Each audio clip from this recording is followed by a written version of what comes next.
Chevy Chase, everyone. Gotta love the music.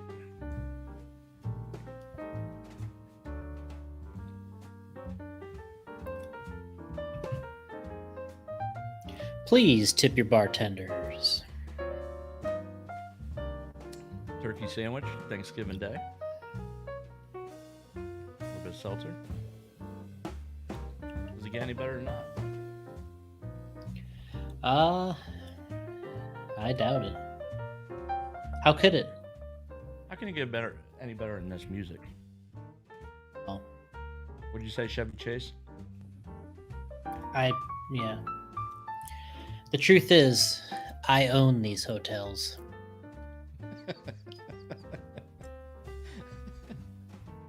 Wait, what? Oh, that's from Vacation. Yeah, Yeah. I'm trying to remember exactly how it goes, but it's Was something it like that. was when he was in the pool, right? Well, this is before he was in the pool. Oh, He was, um, he was with Christy Brinkley in the bar, and oh, that's right. and she's like, "Are you enjoying your family vacation?" He's like, he kind of starts lying to her about the whole thing. Right. You know, he's like, the truth is my brother's kids. He's like, I take them on these little trips to make it seem more real. As I'm here checking out my hotels. 2,400 units nationwide. Oh man, I gotta check this out. I forget It's this it's part. it's something like that. Just got to pull it up on the old tuber.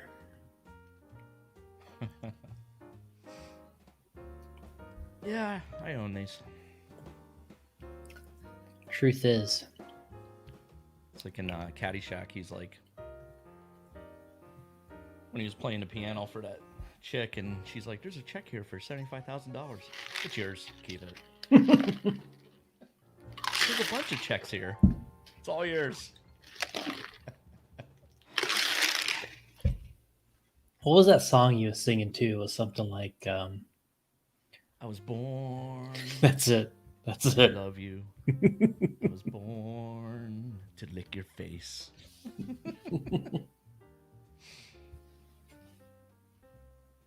But you were born to love me first, or something like that. Jason, happy Thanksgiving. Episode 232. Happy Thanksgiving.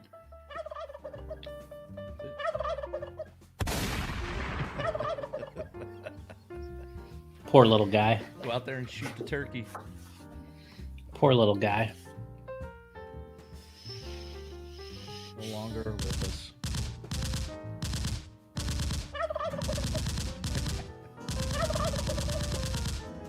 I got a whole bank of sound effects here. That's all the show's gonna be now. Just a bunch of sound effects. Yeah. Now we'll turn that off there. Or do you want this on the whole time? No. Like this maybe? No? Whatever you like. Pete Phillips driving down the road probably thought he Well- blew a tire out when he heard this. Yeah. He's like, Like, whoa, what the hell? I'll be getting that text later on. God damn it, I thought I blew a tire out. Gotti again. I'm just trying to find a photo here for somebody.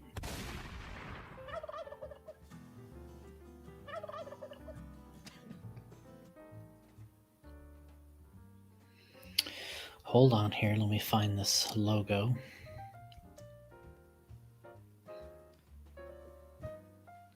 We'll put Happy Thanksgiving.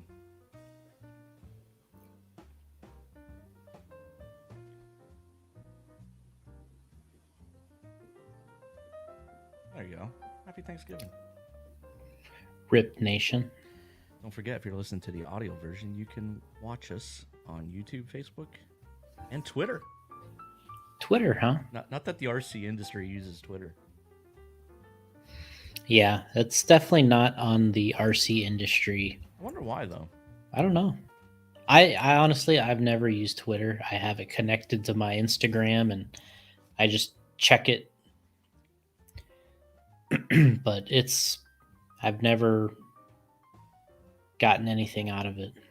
Yeah, because like Live RC, well, obviously they have everything connected, so when they post something, that goes to Twitter, and I think I'm the only one that ever likes it or retweets it. I like your stuff that you post on Twitter. On really? You probably don't even get the notification that I like. No, not at all. Okay.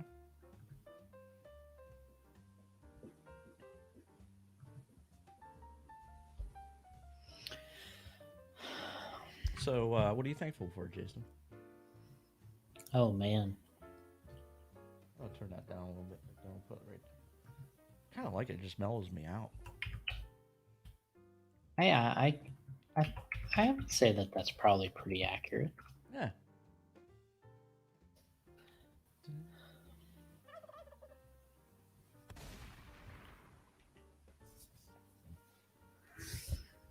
Besides the usual, I'm thankful for family. Yeah, it's that's the tough part is it's when you go through that stuff, it becomes just what's really You can't exclude them. But well, it's the besides number that, one thing. It's the number thankful- one thing. You're thankful for RC. Yeah, I mean the number one thing is RC? your no. Oh, yeah, family. Well, you got to start with family, Mm-hmm. parents, wives, puppies. How many wives do you have, Jason? Parents and wives? Jeez, Allison. Did you hear Well, that? I was kind of referring to everybody Oh, as a gotcha. group. As a Gotcha. group. I understand now. Uh-oh. Somebody's coming in to attack Jason. Rolling. Yeah. Okay. Is that Paul? Fred. Fred's like, phew, got out of that one. Usually have to go in there and talk to him for an hour before I leave. Well, everybody's saying bye to the boss. Isn't that nice? Oh, well, it's Yeah. Thanksgiving, too. Are you open tomorrow? I'm See you sure I'll. tomorrow. Yeah. You should have said see you tomorrow. Well, it's Thanksgiving. Yeah, but It's not a half day or anything like that. yeah, we got stuff to ship out on Friday. Let's go. Let's get it done. I'll probably be here at some point tomorrow. I'll just come in tomorrow just to make Kirby upset. So, It'll just be my whole goal just to yeah. it's like, all right, I've been there. Tell Kirby. Take photos of you packaging stuff up and get Send stuff it ready to over. ship. Send it over to him. Rob Sturgill in the house. Happy Thanksgiving, Denim Crew. We got Alex Sturgeon. He says the original. I am wearing denim, by the way. Mm-hmm. Cold out. What's the temp over there now? In Well, tonight's PA? getting down to 25. Ooh, okay. Yeah. Today it was like, I think it was in the high 40s. Not too bad, actually, for this time of the year. 25. Does it feel like to you that it's just like within like 2 or 3 weeks you go from like one condition completely to another? Yeah, absolutely. I mean, like a week ago it was, pretty nice out, high 50s. Mm-hmm. Next thing you know, we're struggling to get the 50. Rob Sturgill is saying, buy as many Kit Kats as you can. That'll pass Kirby off.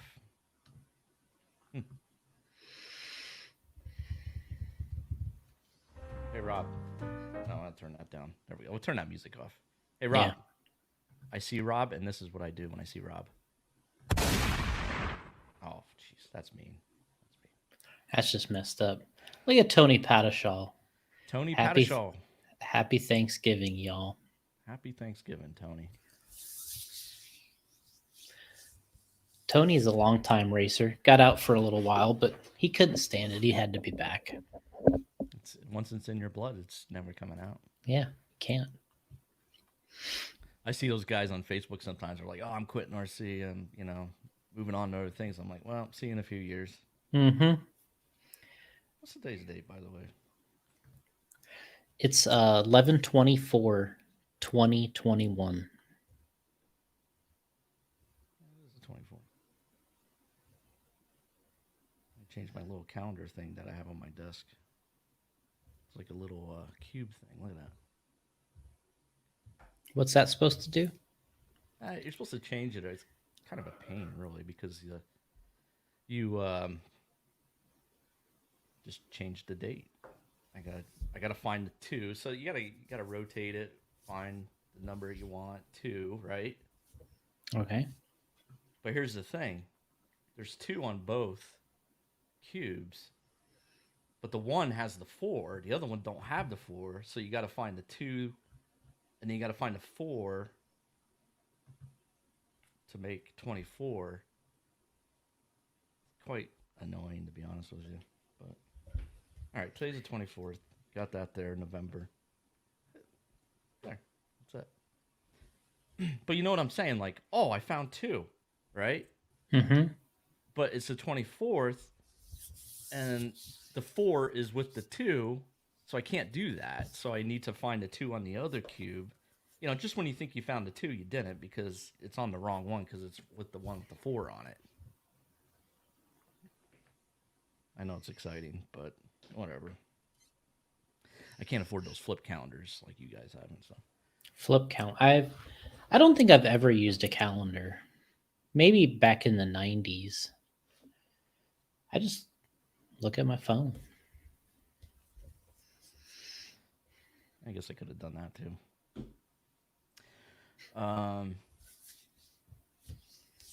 Alex Sturgeon's checking in saying, "Hey Jason, where's my Tusk tires?" Laughing out loud. Happy Thanksgiving. Yeah, I think Alex. I think we got to get him some tires.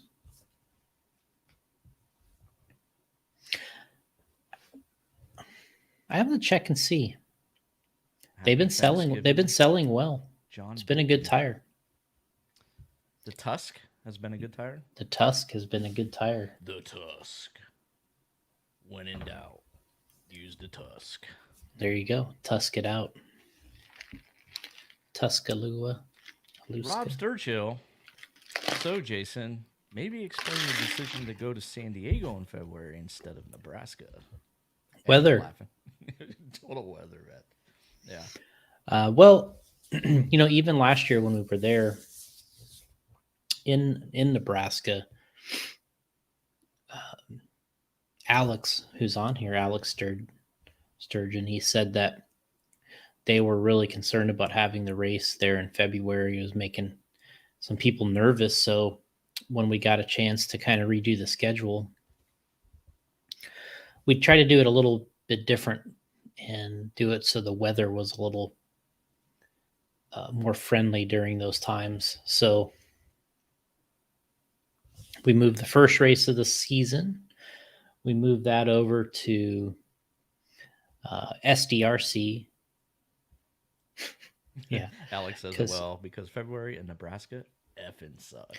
Yeah, so the what we're discussing here is the INS series dates, the Indoor National Series, and the NCTS series, National Carpet and Turf Series. So first race last year was at Hobbytown Hobbyplex there in Omaha, and everybody was nervous. It was February, and it was really cold. Coldest I'd ever been in. Rob was there, but what we're going to do this year is we move some things around because of the weather, and it just made more sense. So we're going to go to San Diego, the first race at SDRC in February. Then our second race is going to be at Adrenaline RC in Virginia. That's going to be Virginia. And the third race is actually going to go to Alex at the Hobbytown Hobbyplex, and that's going to be in July. So So maybe there might be a warm up by then. it'll be warm. Yeah. I think we were there in August one year for the Roar Nats, and it definitely was not. But they have AC pits, so it's not like it's hot inside that building where the track is, but the pits are AC, so should be good. Joe Finn is saying, will Jason race 40 plus at CRCRC? I don't think I'm going to go to CRCRC. I think Hannah and Lee are going to go there like last year. So so we're going to have representation there for sure. But I'm not going to be there personally racing 40 plus, although it would be cool. Oh gosh, let's see here.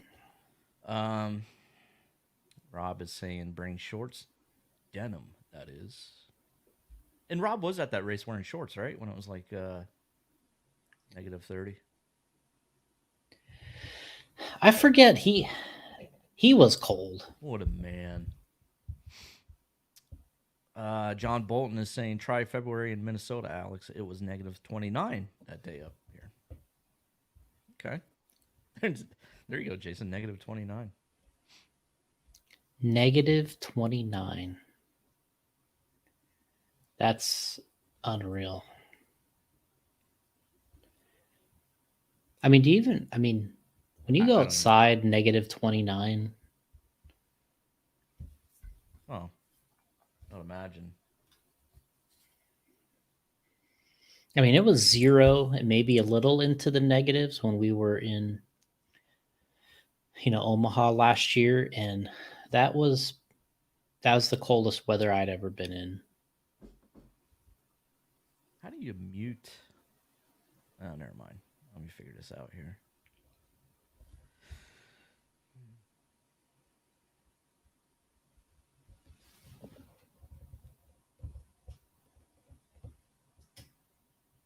Yeah, I'll have to check that out later. Wow, John Bolton saying that negative 29 is not wind chill. That's air temp. So what's the wind chill? Puts it even lower. We got up to, where were we at? We were in Indiana 2 weeks ago, and we got outside there, and I was like, man, there's something different about this, the northern, when it starts to get cold and it could still say 50, but it's like an even colder 50. Oh, God.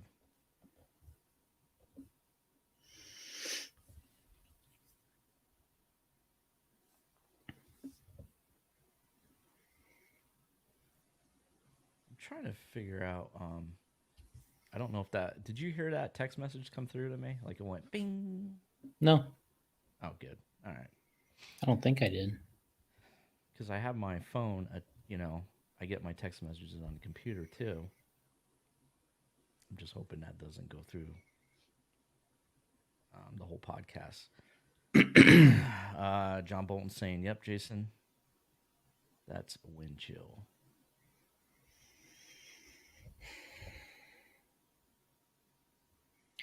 Looking at some stats here.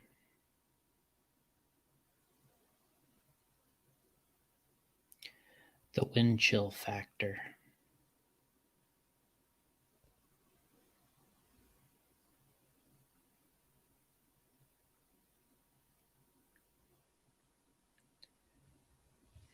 Oh, we got Will Britton now.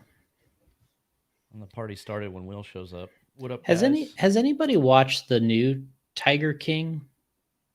That's out now? I believe so.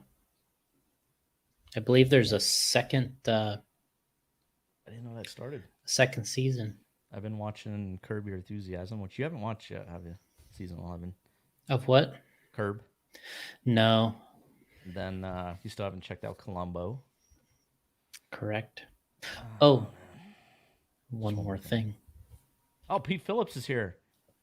You can be in North Texas or Colorado and not feel the cold the same way. Okay. Pete, I don't know if you're joining the show late, but I was a little concerned about my sound effect here. I have a turkey sound effect, but here's what I was concerned about. You're driving down the road when I do this. Think you blew a tire out? Look at Will. He's actually says yes. He's halfway through Tiger King 2. God, I seriously did not know that was out. Mm-hmm. Any good, Will? Good Will. Any good, Will? Good. See what I did there? Alex Sturgeon saying we were talking, but about that on the Hobbyplex podcast. Hobbyplex Show podcast. Will saying it's not bad. The gunshot. Pete's saying laughing out loud. Depends on where I'm at. If it's in New Orleans, it might be actual gunfire. This is New Orleans, Pete.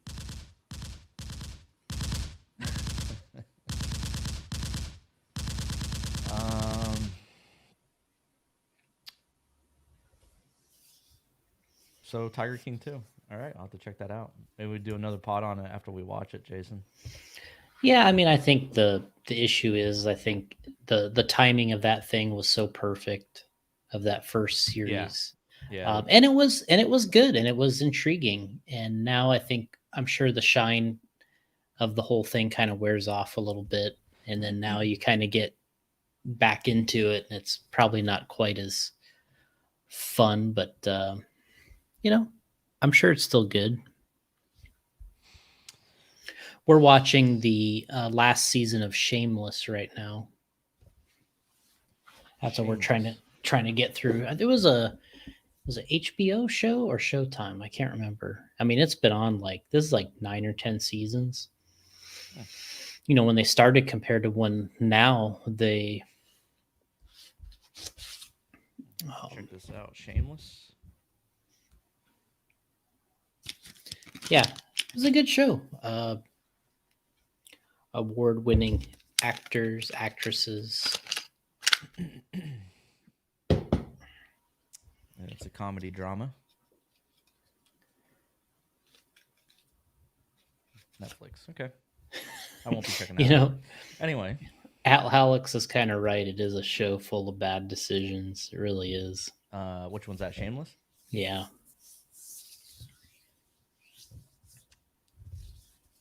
And Will's referring to Tiger King 2 here. He's saying lightning doesn't strike twice. Yeah, and he's right.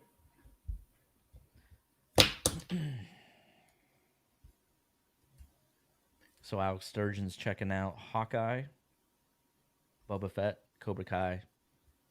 I hate Shameless. Oh, okay. He hates it. Yeah. All right. It sounds like he's watched quite a bit of it. Have you been watching HBO Hard Knocks in season with the Indianapolis Colts? Not even know it was on. It's really good stuff. I love that behind the scenes stuff. Being in the actual coach's room and all this other stuff. Pretty cool. You'll have to check that out too. Yeah. You got me just stacked up here on things. I got 3 shows for you. Okay. I mean, come on. Columbo. I know you would love that. And then, what else I have for you? Hard Knocks. You got to watch Hard Knocks. Alex Sturgeon says he hates Shameless. Watched the full thing. Wife loved it. I don't get it.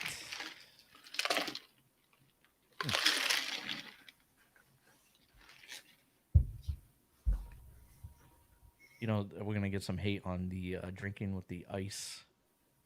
Remember I used to do that, and then somebody messaged me and said, this show's total crap. I can't listen with this stupid drinking with the ice cubes. Well, it's back, buddy, so take that. Yeah.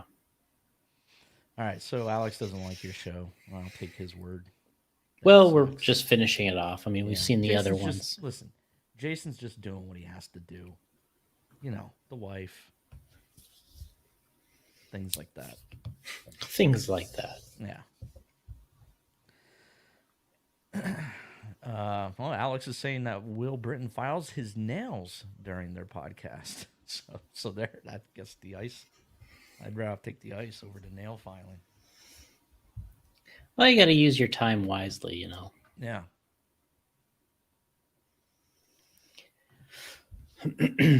So what do we got? We had. I mean, when Yeah, was where'd our you last go? show? When was our last show? 2 weeks ago. It was Yeah, you left for Monster Truck Hall of Fame. yeah, that's right. You did. You were leaving for the Monster Truck Hall of Fame. Absolutely. So we had the team associated race. Then Yeah. Which one did you go to now?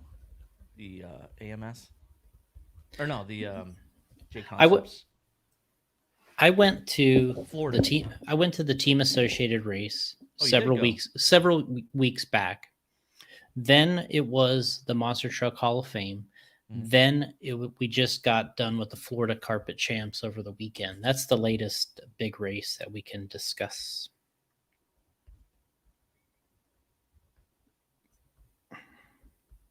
I'm writing it down here so we can stay on Yeah. topic. Well, that's not possible. Oh, Pete Phillips is asking, no special classes for INS next year. I sold all my Stampedes.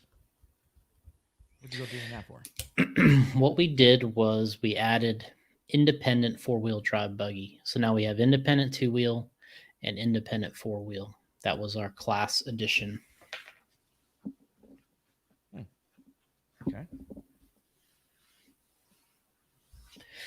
Because we at the last carpet race, Brian Bowman in Minnesota, he added a independent 4-wheel class, and it did really well. So what's that mean? Independent? Well, I mean, you're not sponsored.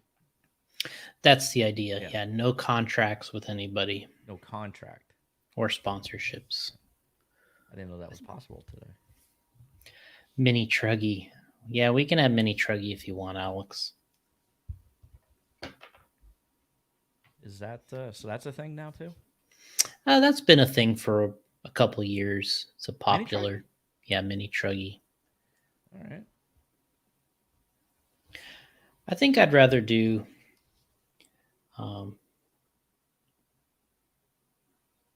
What the heck is?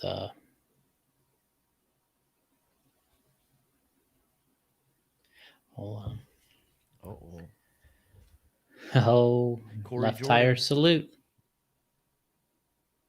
Corey did a YouTube video of he went to AMS. I don't know what Rob's asking here if we could make a Fuzzbite tire slick dirt tread. I'm not sure what that means. Explain yourself, Rob. Oh, here's Will Britton coming in. He's hot and heavy with the gas truck right now. I saw his post on Facebook.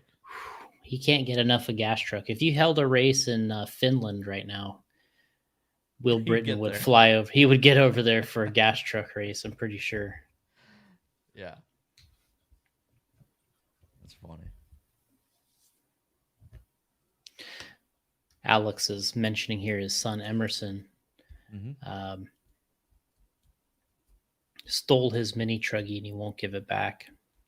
I believe Alex won Mini Truggy last year at his race. He was pretty dialed in that class. Well, it's his track. That's true. And then he was winning. I think he was winning 40 plus buggy, and his battery or his speed control or something blew up on the last lap. I thought he was rolling every jump. I thought he was just going to roll every jump individually, and all of a sudden it turns into, well, this doesn't look intentional here. Did it catch on fire? I don't think it caught on fire. Damn. Sounds like something would happen to me. Rob saying a Fuzzbite made for dirt. I don't think that's going to happen. Especially since Rob suggested it. Will saying that Alex didn't charge his battery. Wow. What's amazing is I think it was sort of a long race, like it was 6 or 7 minutes. And um,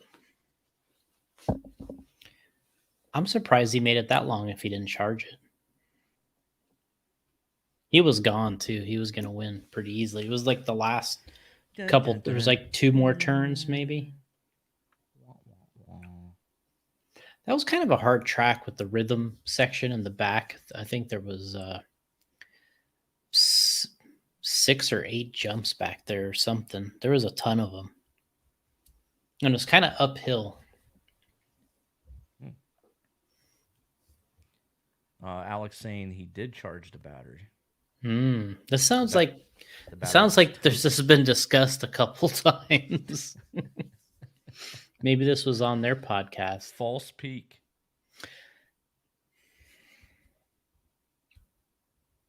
It's funny that Will knows about false peak.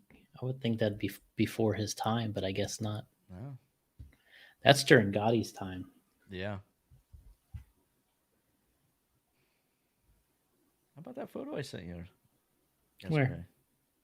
I don't remember. Me, the Trinity shirt on. Oh yeah. Oh yeah. I should have had that as my background. That's actually a good one. Yeah. Let me see if I can pull all that up. What's going on over on your end? Will Britton saying. Oh wait, no, I already read that one. Rob Sturgill, Emerson charged it. Okay. Corey Jordan, we needed a dust bite at AMS. A dust bite. I like that. That's funny. Well, what went on there? I didn't even see the results. Who won? Mayfield? He won e-buggy. Okay. Mayfield won e-buggy. Dakota won 8-scale nitro buggy and nitro truggy. Wow. Damn. J Concepts. That actually is a cool name for a tire. Dust Bite. What do you think of that name? Yeah, we'll write it down here. Dust Bite. I do like that. Do a little bit of trolling.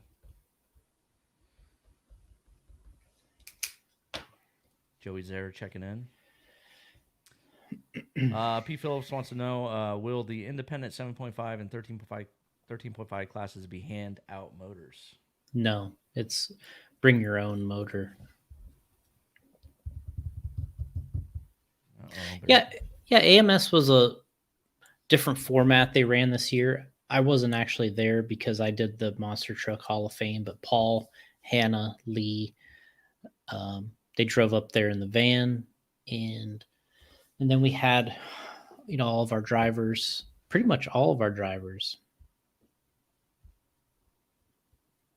at the race, and they ran the new format where there was 3 rounds of qualifying. They were all based off of seating type, your best 3 laps. I think there's kind of some mixed reviews if people actually like that or not. Personally, I don't like that system for qualifying. I think it's good for seating, but for qualifying, I don't think what was it again? I'm sorry. So, in traditional races they'll have a round of qualifying essentially, but it's only to seed you by your speed. Right. In the old days, we used to run events where wherever you got set up in your heat, that's where you ran your qualifier for the whole event, right? So whoever you were matched with or mixed with in your qualifier, you were with them the entire event. Well, the purpose of a seeding round is to take everybody and you take their best 3 laps from a seeding qualifier, and then that's where you group them. So when you actually start qualifying, you're supposedly with somebody of similar speed. So that's the purpose of seeding. Okay. What is this? So what they did with the AMS is they actually made the qualifiers into seeding as well, so that all you had to TQ around a qualifying, it was based off of your best 3 laps in a row. So you were out there for 5 minutes, but all that counted towards your qualifier was your best 3 laps in a row. So, I mean, Dakota was laying it down. I mean, he was doing some major work.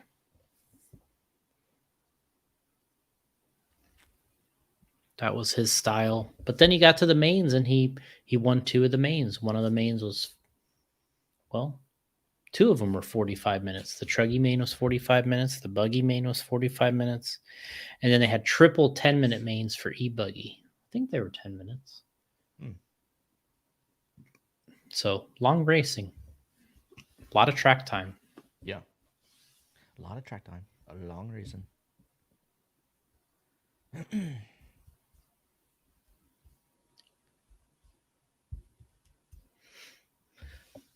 Got Alex here. He's commenting that he hasn't built his regulator chassis yet.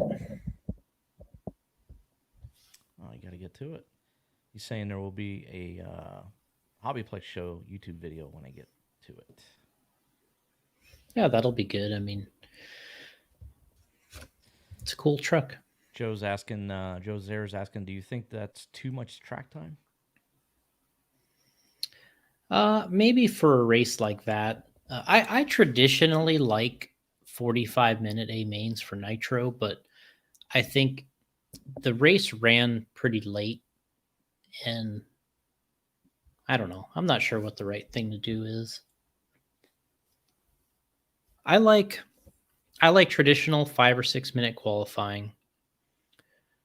I mean, if you can go longer than that, Nitros is a little better, but and then, you know, a 30-minute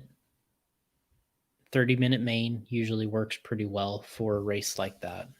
I think when you get to a Roar National 45 minutes, you get to a World 60 minutes. I think that's pretty common. Corey's saying the track changed a lot from day to day. Yeah, I mean, just a typical Nitro track or even a 10 scale track, it changes a lot.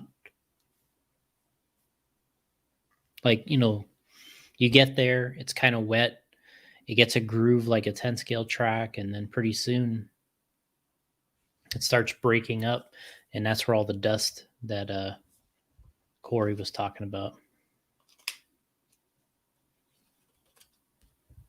Pete's saying he'll catch the podcast later. Happy Turkey Day, y'all. Happy Turducken Day to you too, Pete. Be safe out there driving. And don't worry when you hear this.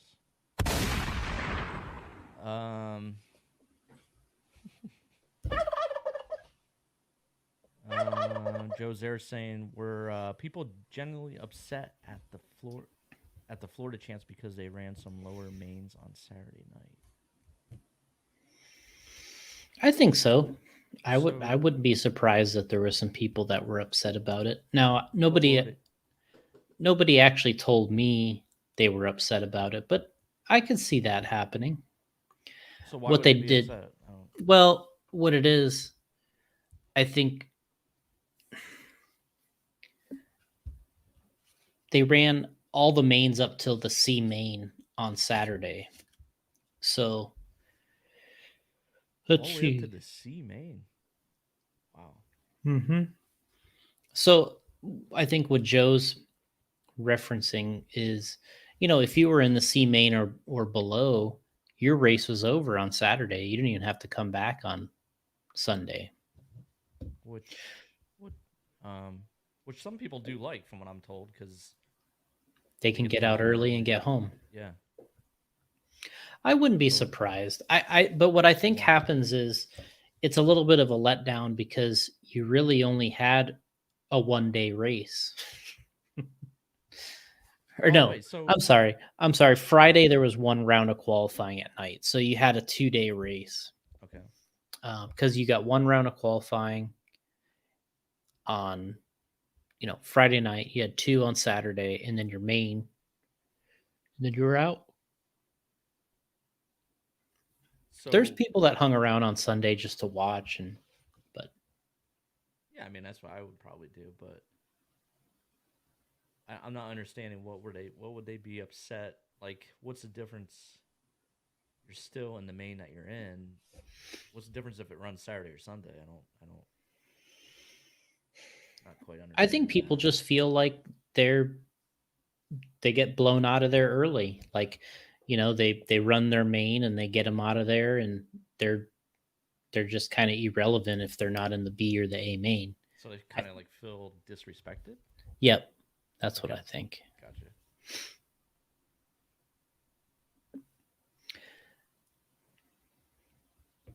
Yeah, I guess you would want to run on Sunday because everybody's there. Um, and it just feels, I guess it feels different like Sunday compared to, oh, let's get you guys in Saturday night. But Yeah, I don't know. From my understanding, oh, somebody's saying my sound's real light. How about, I hear it. That's pretty good. is that good? Was it light the whole time? Not for me, but I have headphones on too. Yeah, I don't know. How about now? That's the first complaint I got. Okay. I appreciate it though. Let me know if the sound's all right. All right. I mean, I could turn it up even more if you want me. I mean, I didn't think anybody wanted to hear my voice. Anyway, the way it was explained to me, because LCRC does it that way too on some of these races. They get everybody, the lower mains. That way Sunday's not all jammed up and you're getting out of there at like 10, 11 o'clock at night. Well, I think So what happens. Yeah, go ahead. Go ahead. Yeah, so I didn't think it. I thought people, like I said, they want to get out of there early. They run their, if they're able to, they run the qualifying Saturday night. And if you're in the lower mains, you run it. If you want to stay Sunday, you can. If not, you get to go home early.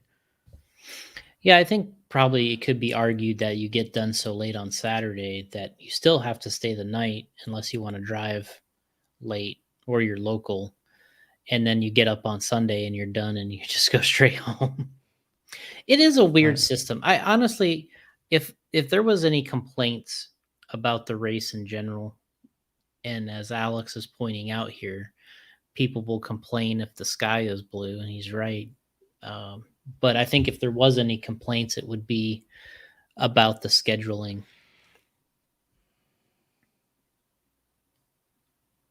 Guys flew in on Wednesday night, but they couldn't run. We didn't run practice until late in the day on Thursday.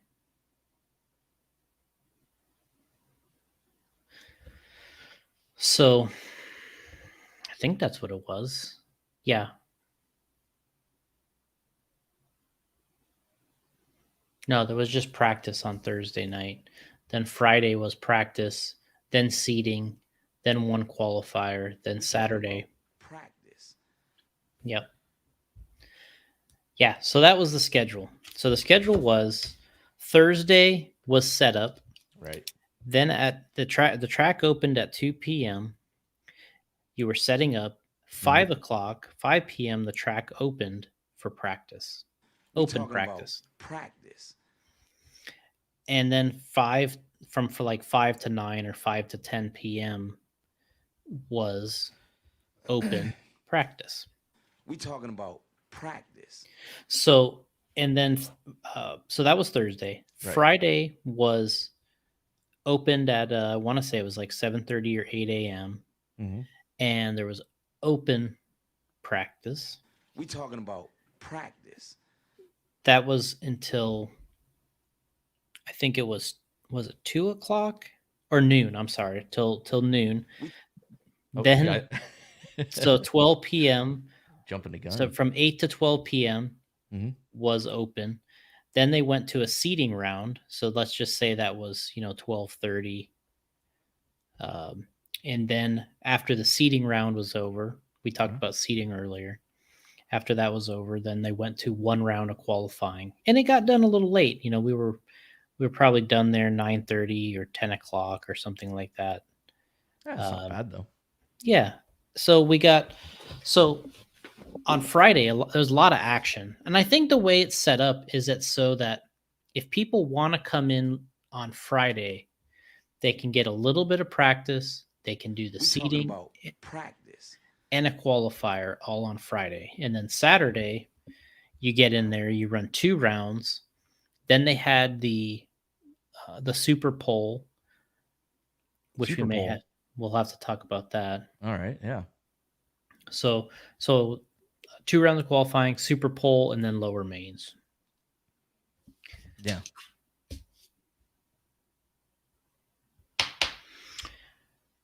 So yeah, everybody, the Europeans, which we had a big turnout of racers, and we had racers from Europe and everything there, and they hate standing in line to practice. That's their pet peeve. That's like they don't get it. They don't understand like why we would even do that.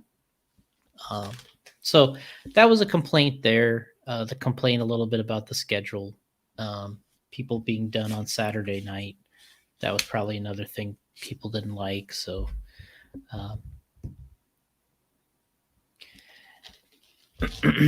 so yeah, I don't.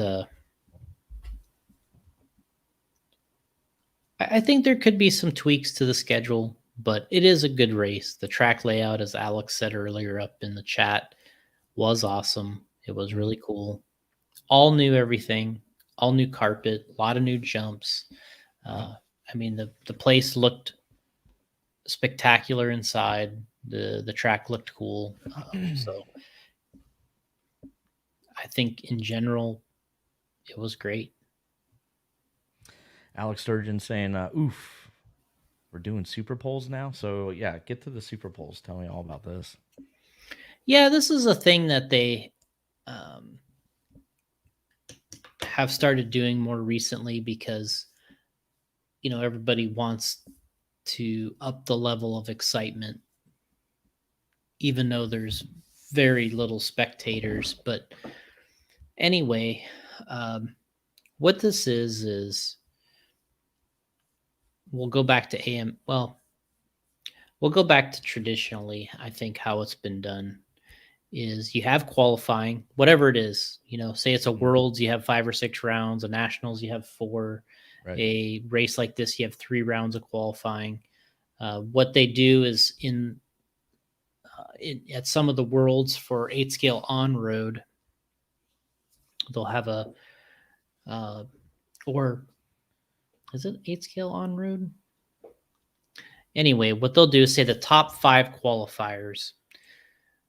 After qualifying, the top 5 qualifiers are put into one race, and they'll let each guy have, say it's like 10 laps. Yeah. They'll let each guy have 10 laps, and whoever has the fastest lap, that's where the grid positions actually fall.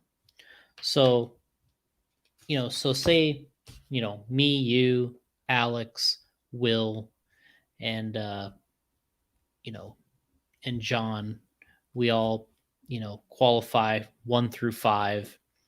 They have a special race where we all go out there, we get 10 laps, and whoever has the fastest lap and so on and so forth, that's where you actually grid up for the final main.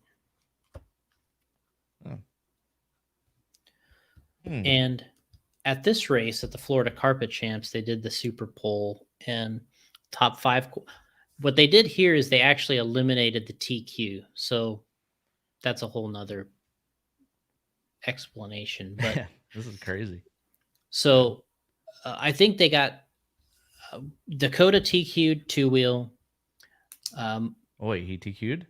Yeah, Dakota TQ'd 2-wheel. I thought there was no. They got rid of a TQ.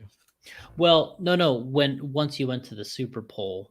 Oh, this is crazy. Okay.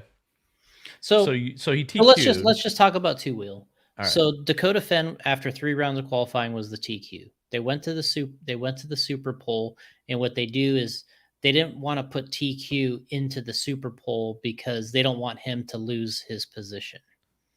Okay. So he's TQ no matter what. So now it's 2nd, 3rd, 4th, and 5th qualifier all battle for their position in the main. So, and I believe Brock Champlin was 2nd. Brock. And Orlowski. Oh, Schumacher. Mikhail Orlowski. He was third qualifier. I think Rivkin was, or I'm sorry, Tessman was fourth, Mhm. and Spencer Rivkin was fifth. So what they do is they let each one of these guys run, let's just call it 10 laps. Okay. So Brock ran his 10, Orlowski, Tessman, Rivkin ran 10 laps each, and whoever had the fastest lap out of those four guys started second, then so on and so forth. So what actually ended up happening is I think Tessman moved to third qualifier and Olowski moved to fourth, something like that, and then Spencer stayed fifth, something like that. Okay. So it's kind of like an event. It's like something you put people or racers in for just extra entertainment, because they actually run the track by themselves. So like spectators, or let's just call them racers because that's what they were. Other racers that were attending, they kind of gather around the track, and these guys run some laps and see how fast they can go. And Lance McDonald, who did the announcing, did a good job of kind of talking about each individual driver while he was running. So it wasn't like boring. Like, it was cool. You talk up the driver, and then you let their laps kind of also do some of the talking. So so then it's over. You end up starting the main, some positions, move around a little, and then you have, I think in the end it was Fend, it was TQ, Brock, Tessman, Orlowski, and Rivkin. I think that was the grid, the top 5 of the grid once they got that done. And so they did one for 2-wheel mod and 4-wheel mod, and then they moved into. We're watching some videos here. This is J Concepts Live on YouTube. Yep, we just Look finished. I don't subscribe to you. I signed in. That's no, bad. I'm not signed in. Look over there. Okay. So that was they ran 2 of those, and then they went into the lower mains. And I actually had a main that night that I ran in. Mm-hmm. Got taken out bad, 27-second lap. Otherwise, I was oh my god, I was going to win it and bump up, but yeah.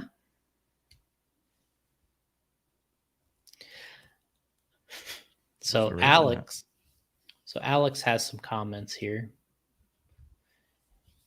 He's saying the Super Poll may be a way to eliminate sponsor announcements. No, we did those too. Before A2, we did sponsor announcements.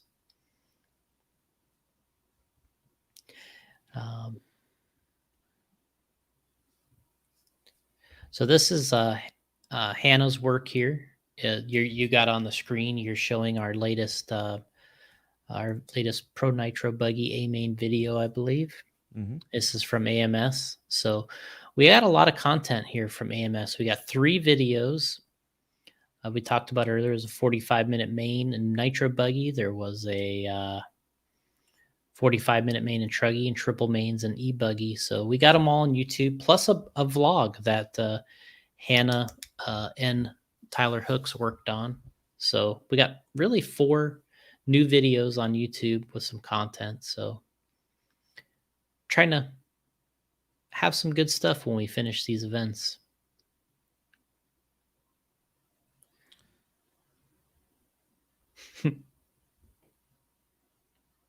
Oh, who are we following here? Dakota? Yep, this is Dakota in the lead. Lee Sester saying Jason gets taken out. Yeah, I did in that 2-wheel buggy main I was in. I was checked out. Who took you out? A lap car. Oh, man. I mean, it's never everybody. It's never intentional. It just happens. But if it's going to happen, you kind of hope it's only a couple seconds, not like cost you like a half a lap. Oof. Yeah. Got Alex Sturgeon here. I could go for that. That's like, isn't that a Hall & Oates song? I can go. I can go for that. Oh, as they say, I can't go for that. Yeah, I can't go for that. That's what he said. Yeah. I can't Sorry. go for that. I could go for that. Weird Al Yankovic song. I could go for that. Yeah, you could mix it up. Do a what do they call it? It's not a spoof, but Parody. parody. That's the word.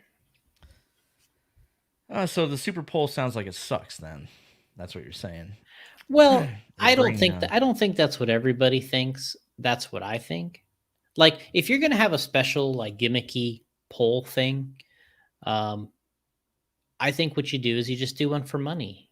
You know, if you want to just have a fun race where it's a nice little exciting clip for video, or your live stream, then just put some cash on the line and get these guys to go out and do that type of a thing for some cash. Don't make your grid position suffer because of it. And you just want it to be entertaining. Just do that. Put a couple $100 out there and say whoever has the fastest lap Gets it. Dash gets for it. cash. Yeah, I mean, I think that's the way to do it. You get your little entertainment value, and you don't get your grid position changed because of it. So, and it gets just, and it, yeah, I could go for, yeah, I could go for that. I can go So, for that. I think that's the way to do it. But I don't know. There's so many gimmicks that people are throwing against the wall for these different events. Why are The they trying AMS different things? Just the spice it up? The AMS was just full of gimmicks. Really? Yeah. Nope. I think they, in their situation, they have a lot of events to experiment with.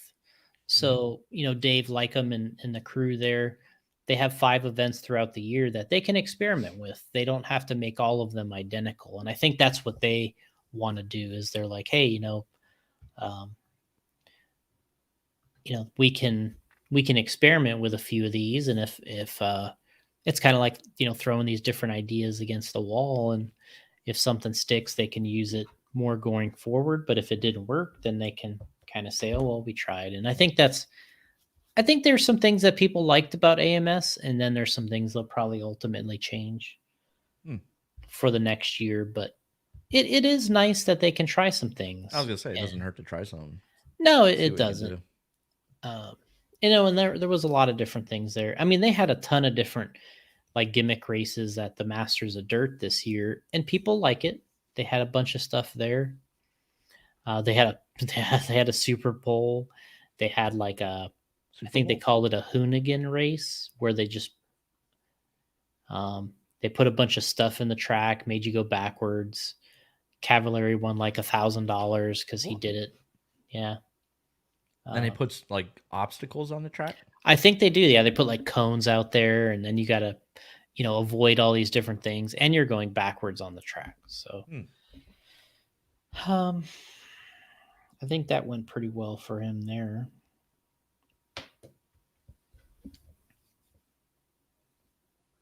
I like how you put following, so we know who we're following.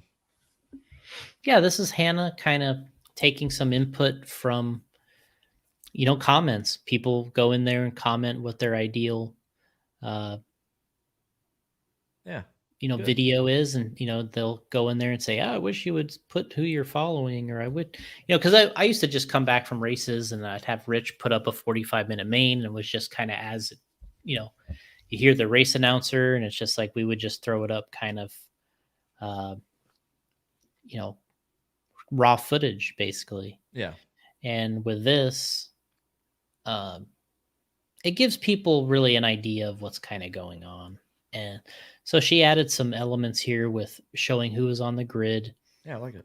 We did some instant replay segments in here. There's who you're following, and so it's kind of like having overlays on the video of what's kind of going on, and people are liking it. I think that it takes some extra time to do it, of course, and basically you're doing it for free. This is something you're doing as a promotion, and obviously don't really get paid much on YouTube, even though everybody thinks they're going to be a celebrity superstar on there. No. But You're not gonna beat Dr. Disrespect. So just get that out of your mind.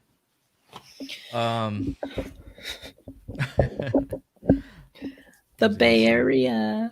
Bay Area. Bay Area.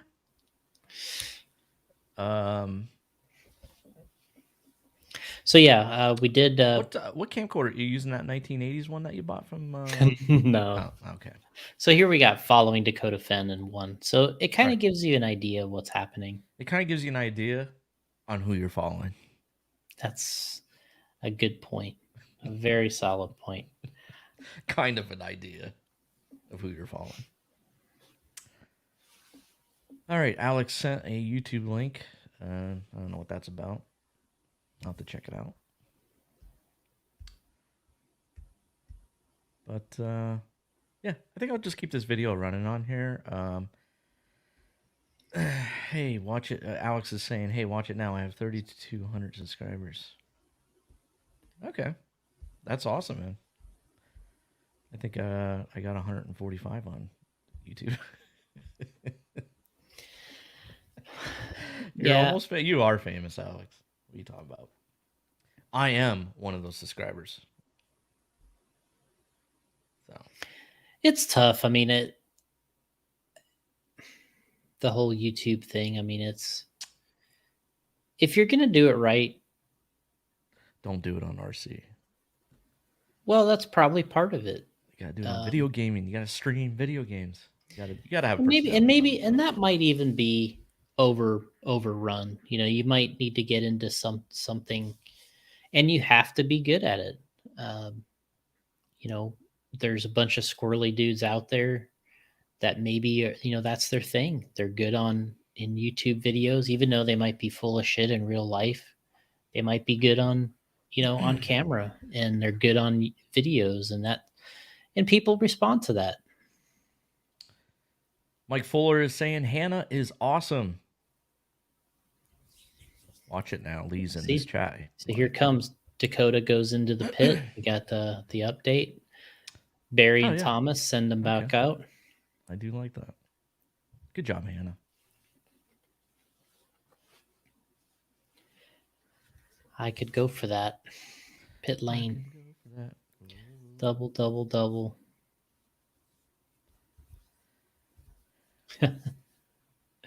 Scott Foy saying probably why guys like you and me don't do well on YouTube.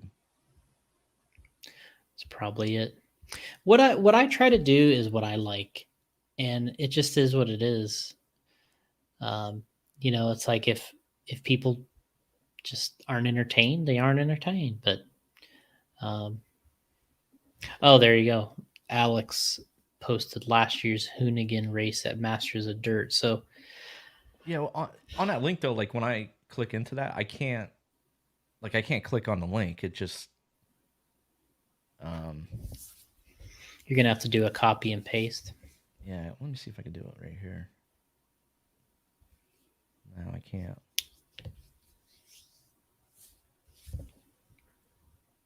Just message me on Facebook. Yeah, it's tough to go on YouTube with certain personalities and blow a bunch of smoke and, just talk a bunch of nonsense and, kind of regurgitated BS you heard. And, like that's what people respond to, though. They like sort of that regurgitated junk that they've heard, and somebody can talk it out. Corey Jordan, though, is saying he is the YouTube GOAT. But is he better than your boy, Gotti? Dr. Disrespect. No, Corey, you can't touch Dr. Disrespect. But it's totally two different things. I mean, Corey's doing RC. Dr. Disrespect's doing video games. Scott Foy's agreeing with you, Jason.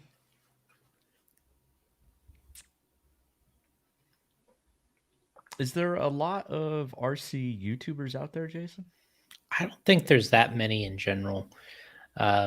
I think that there's probably 4 or 5, I would say, popular ones or good ones. Um, but I personally don't listen to any of them, but or watch any of them, I guess you could say. But it's Well, just now wait a minute. We watch Alex, the Hobbyplex Show podcast on YouTube. We do watch that one. Alex. I would like to say that I do, but I don't.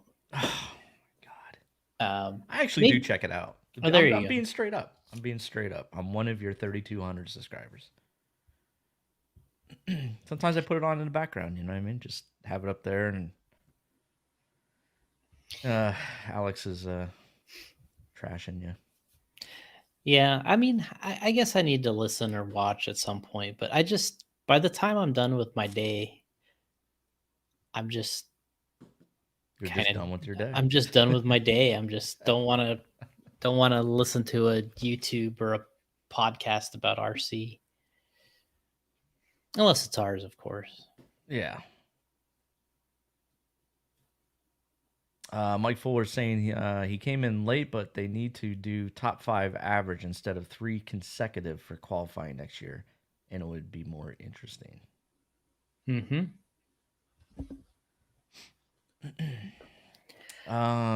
Scott Foy saying now that he's doing his own thing is no Boinwell. Can't pronounce it. Daniel. No bueno. Boinwell. Bueno. I failed Spanish. Actually did. They actually moved me out of. I don't even know if that's Spanish, but I'm assuming it is, right? Because they always use O's. They actually moved me out of Spanish class. Like you couldn't even transfer out of class. It was so I was so deep into it. But the teacher's like, no, we got to get him out of here. They said you gotta go, dude. Yeah, seriously, and that's no joke. They moved me into graphic arts, and that wasn't any better either. So. All right. I think honestly, Mike Fuller commented, and you had that what- up about 5-lap average. I honestly, my idea is if you want to make it about the racer and have a better experience, do the control practice, then do 7-minute qualifiers with a real warm up, 7. and then have the bump ups and the main events. Maybe it's a 30-minute main, maybe it's 45. I think 30 is probably okay, because at a race like this, you can settle it in 30 minutes. You don't have to settle it in 45. It's not the Worlds or the Roar Nationals. It's a great weekend trophy event. It's still important, but you don't have to burn the midnight oil. Is it burn the midnight oil? Burn the midnight oil. Midnight. Yeah, no, you're right. You don't have to burn the midnight oil at Yeah. these things and get done so late on Sunday. So I just think that if you want to have a good experience for the racer, just increase the qualifying length, make it count, have a warm up, and then have some good solid mains, 30 minutes for nitro, double mains for e-buggy. I think to me, that's what I would enjoy. And if you want to still make your money, you can have a little more expensive entry fee and limit the entries so you can get those 7-minute qualifiers in. And because that's what it comes down to, these race organizers, they still want to make money doing these events. So, and what they did at the AMS is they actually limited the entries, but they raised the fee so they could still try to get to their kind of the golden amount they're looking for to do the event and make it pay.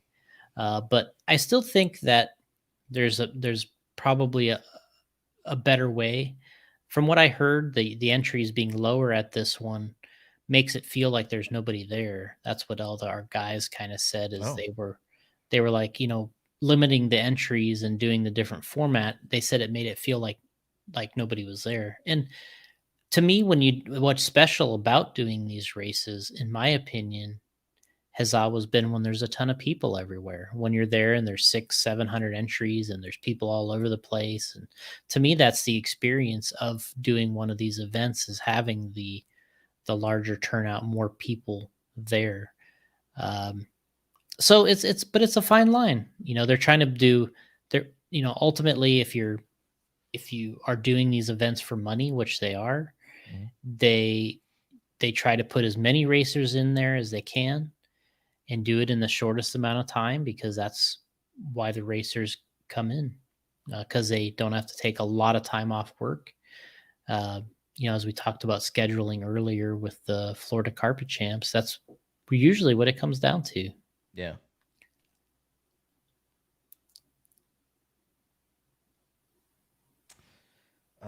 Scott's saying, do you think Nitro will lose Man, I can't talk today. Popularity as electric 8-scale electronics get better and better. I don't think so. What I've seen is just more people getting electrics to go along with their nitro cars. Ah, That's all I see, is people just adding.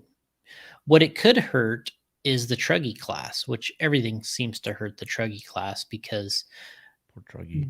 buggy has built-in advantages because the two cars compare to each other. A lot of crossover parts.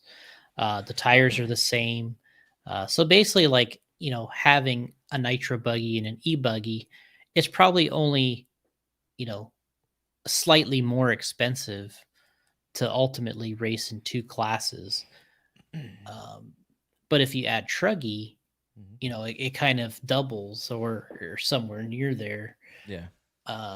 because you're adding truggy. So I would say what you're going to see is more nitro buggy and more electric buggy. And truggy's still there. Truggy's out there. It's a popular class, and in my opinion, usually one of the best ones to watch at these races. Truggy is awesome to watch. So, yeah, Yeah, I love Truggy. I do think the electrical is getting better. It's getting really good now. But Like, what are they doing better? well, the speed controls and the motors are getting more durable, and the batteries, the e-buggies. I mean, to me, when I drive an e-buggy, or when I used to drive an e-buggy, I thought it was fantastic, and that was several years ago. Hmm. Lately, they say the cars are a little hard to drive, but I mean, let's face it, if you're trying to run at any of these, um, let's face it, when you're trying to run at any of these tracks and try to be competitive, it's all difficult. I mean, you're watching this video of Dakota going around, he's making this look easy, Yeah, I know. but it is Fucking not diesel. at all, because you have a very narrow groove. It's chipping away. The car wants to get kind of away from you. You got jumps at all different angles here that you're trying to make the car go through. And then you have a 180 coming on the straightaway where all the groove is chipped away. So your choice is to go. You basically, he rubs the pipe coming on the straightaway, and you're driving half on the starting plaque, which they put like a piece of wood or something on the straight where the last guy would start his race from. Um, and like right there, you see Spencer come on. He hits one of those ruts, and the thing kind of bicycles. But it's really hard. These tracks are difficult, and these guys make it look amazing. And what's funny is you go to a whole nother track like we just ran at the Beachline race, and there's a whole different set of circumstances, a whole different set of difficulty compared to running here. Like, here's Spencer coming on again, and he goes Yep. inside, the car gets sideways, he Yeah, a drives, little bit. he's part way over the plaque that they put for the grid, he's part on the groove, like, he's fighting all along the way there, Yeah, and that's how you have to do it. And I would have crashed right there. Yeah, I mean, they make it look so easy. Yeah. And you can't really tell how rough that track is by just looking at this. But Never. Yeah, it's always so much harder in person than it is on video. yeah. There's Dakota coming up to lap a couple cars, and so we had Scott Foy. He mentions here that electric truggy is the thing all of his buddies want to raise, and you know what? It is an awesome class. I know Mayfield and others, they always want to take it out of the Roar Nats. They're like, just eliminate E-Truggy. Let's just have E-Buggy. But I'm like, once a year, I kind of like watching those guys race E-Truggy. And I've raced it before, back before even like we talked, the electrical was great. And Look at that. I liked watching it. It was fun. Or I liked driving it. It was fun. It was the fastest RC race car I ever had was an E-Truggy. Unbelievable. I'm just playing with the layout here. This is Spencer still, driving around and kind of showing you the way around here. And as Mayfield kind of hooked the turn there, and he's got to make up that time again. Kevin Muma, Mr. LCRC. And speaking of YouTube, have you seen LCRC's YouTube video? The latest star. The latest star, Krista. Yep. She is Now she's- excellent at doing those. Honestly, I haven't watched one, but I see the pictures Yeah. and I see the screen She shot does a of it. great job. And I see people commenting that it's really good. And I mean, that's one thing that's really been building a lot of steam the last couple of years with COVID. Is a lot more people kind of getting into doing videos and Yeah, and they do a great job. I'm not just blowing smoke either. I was like pretty impressed. Like I'm like, damn, she's good in front of the camera. So Kevin was saying we actually have newbies get in with electric and move into nitro after they get into racing for a year or so. which is a good that's a pretty nice path. That's pretty, you kind of start getting the driving feel down of driving on a track, selections of your equipment setup. You start to get the feel for that. And then they kind of get bit by the nitro bug, I'm assuming, because it just looks so cool. So Alex is saying I would rather stab myself with a hot fork than Marshall and E-Truggy race. he has a point there. He has a pretty good point.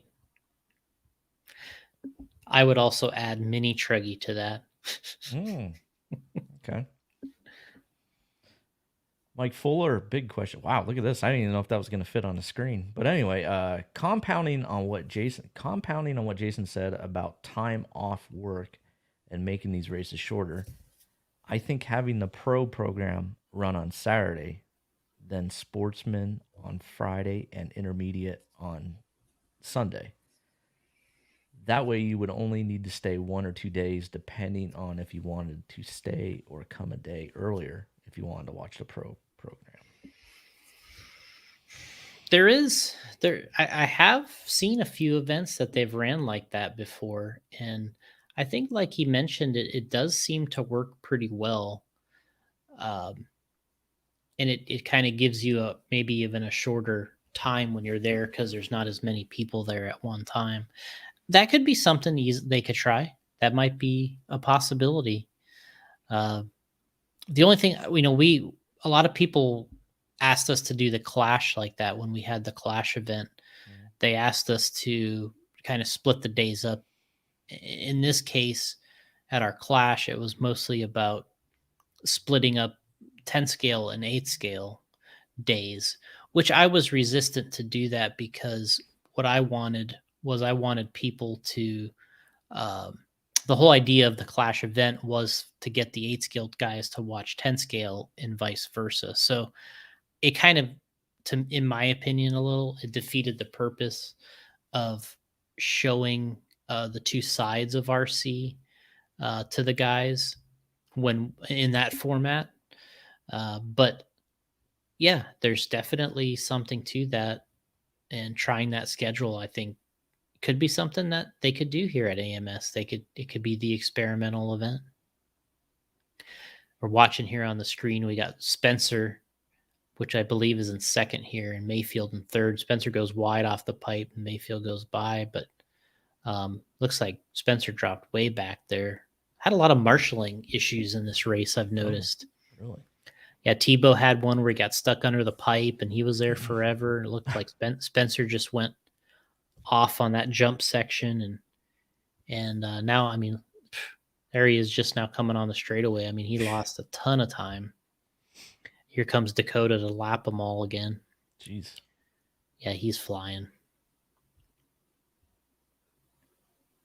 But the other thing when you're in this, when you get out front at a race like this with one line, and then people start battling with each other second through fifth, and you're have the speed of a Dakota in an open track, poof, you're gone, man. It's on you if you blow it at that point, because you have a great advantage. Here it is, in and out of the pits again, Barry and Thomas. So Scott Foy mentioned here that, off topic, but at OCRC they had a BJ4 in the background, in the back room. Sorry. Yeah, I might. That'd be nice to have, Scott. I do have one. Wow. But you can never have enough. You can never have enough vintage cars, as Scott will tell you. You still need to do the BJ4 episode. That's right. We need to write that. You can write that down on your notes. I have it written down already here. We keep forgetting to do it. No, we'll do that like on a weekend or whatever. You're home and we're both available. We'll just, I'm home this weekend. Oh, okay. So am I. So maybe 2 shows in 1 week. People will pass out. Yeah, we'll just get those numbers up. Yeah. Kevin is saying Krista is working really hard at the videos, and they have a lot of new videos in the queue. And I think they just uploaded one today, actually. Is this the one about setup on a T6 or something? Yeah, or how to put together something. I'll go check it out now. But yeah, she's doing a great job. And Scott's mentioning here we'll do the XX, the Losi XX episode after we get a shipment from California. He's actually, I bought a XX, Losi XX, because one of my favorite RC cars. I bought one on, I think it was either off of one of the pages on Facebook. It was years and years ago I bought it. And actually Scott's going to work on it. Nice. He is working on it, kind of getting it up to Kinwald spec so that I can feature it in a video. I didn't run Losi in those days or much at all, but I always liked the car. But Barry Baker. Barry Baker. I haven't heard from Barry in a long time. So yeah, we're gonna get that XX as one of my favorite RC cars, and then yeah, we can always talk about it on here as well. This is the Pro Nitro Buggy A-Main. AMS. Barry had a hand in this. In what, the video? In this, yeah, he was in the pits here with Thomas pitting Dakota. Oh, nice. Okay. I was like, we talked about it over the weekend. One thing that's great about Barry is if he tightens a wheel nut on your car, he's in it with you all the way to the end, man. Wow. He's in. You're not going to have a more all in kind of guy than Barry in your pits for sure. You can imagine here him working on this car for Dakota this all weekend and then pitting it too. I'm sure Barry could tell us how it feels to be in the car here because he was in it this whole main. You can see here he's flying.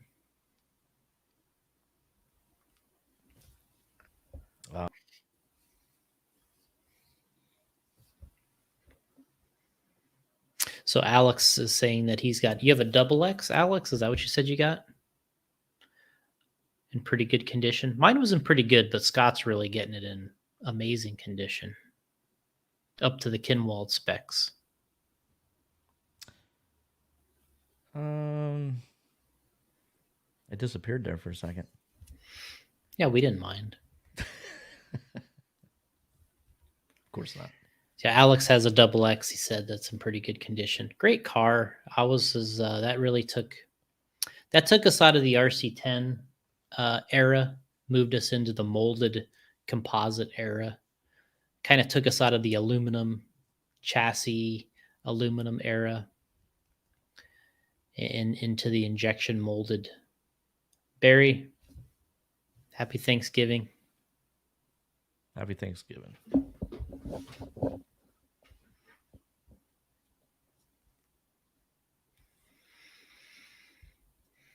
You know what was funny? What was amazing is we actually, we had to, we had to race that double X car with RC10s, Mm-hmm. and we actually had a lot of success.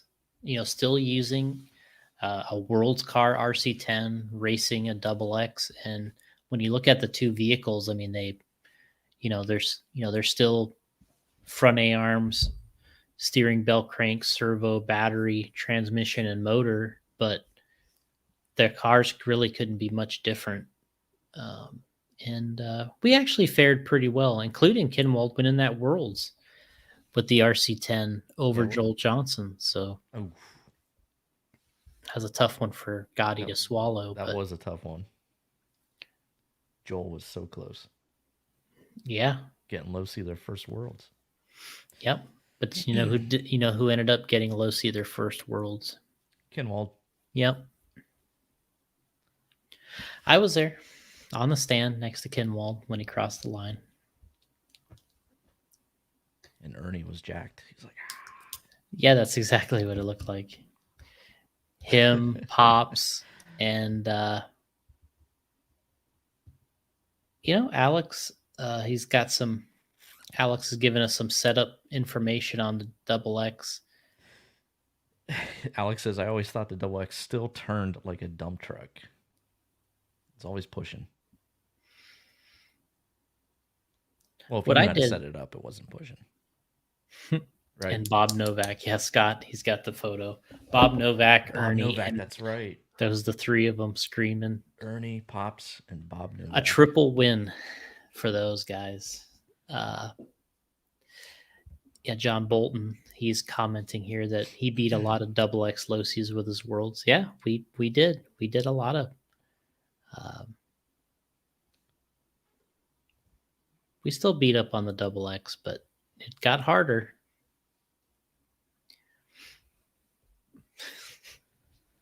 John Bolton saying it was worse than the dump truck. I think in those days, what was interesting is it wasn't as easy to tune with front tires. And that was something that Kinwald kind of brought to Losi, was tuning with front tires, adding more tires to the front tires to the arsenal, pin front tires coming back. And I think that was something that Brian really got good at. And that's what started making these cars drive differently. And they never came out with the Associated Stealth car from '91 because it didn't steer either. That was the reason they never released it, because when they drove it on any other track but the Detroit track, it didn't turn. And that was one of the main reasons they never released that car. But had you been able to tune with front tires, or you did more tuning with front. I mean, Masami, as it was, he ran pin front tires at the Detroit Worlds that he won with, and that was on a Lomi track.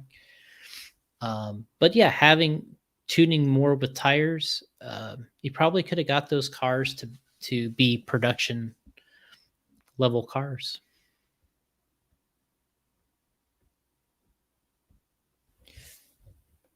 Well, let's see if I'm going to go on YouTube.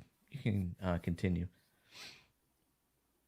As Scott Foy mentioned here, that cutting and gluing four-wheel fronts, and that's what Brian did. The first front I remember kind of using more often, I guess you could say. Here, Spencer crashing coming into the pits. That's costing him a lot. And they just threw him back on the straightaway. He was trying to go into the pits. Anyway, I think this is where the race was getting away from Spencer. He was having a good run in second, and yeah, the first front that Kinwald really, really loved, I think, on his RC10 was, we used to call them Kyosho Fuzzies. And it was a crosshatch looking tire. And I want to say that he used to take a four-wheel front and narrow it, and then also reduce the diameter. So you'd cut it two ways. It was funny, is we just did this over the weekend with Ryan. But so if I had a front tire here, well, what we would do is we would cut it, narrow it, and then you cut it the other way and then make the diameter smaller. And I believe that's how Kinwald used to run those fronts on his two-wheel. And he was doing that on the RC10. And then he kind of moved into, as he got on Losi, they were wanting him to try and experiment more with their tires. And I think that's where a lot of that came from. But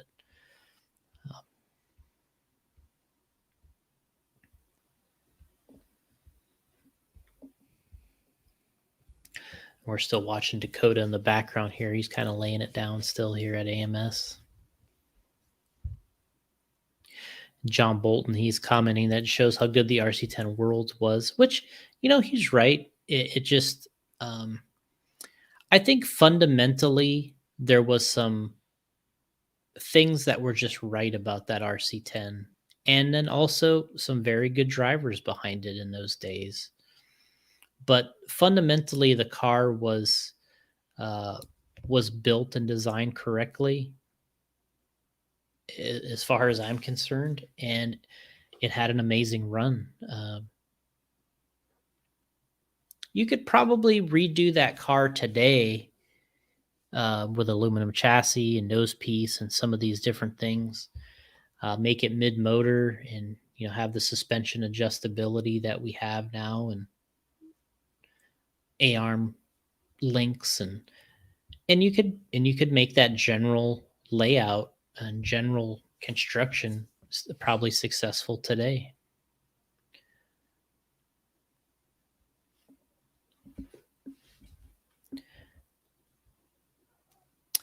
Roger kind of knew what he was doing with that thing.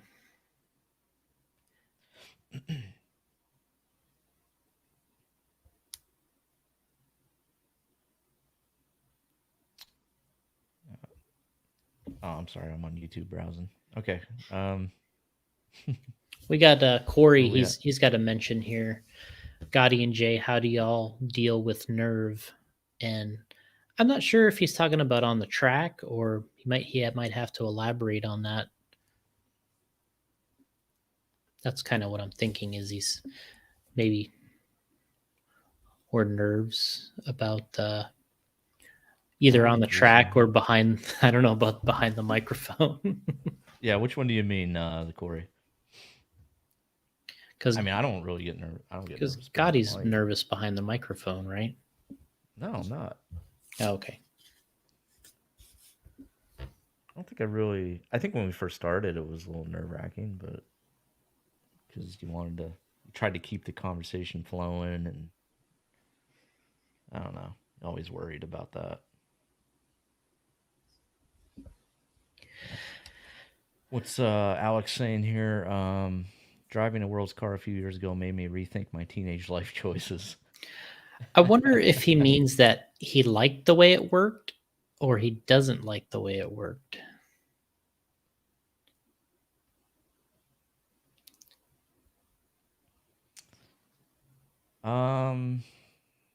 It's amazing when a guy, and going back to watching Dakota here while this video is rolling, when a guy is driving well,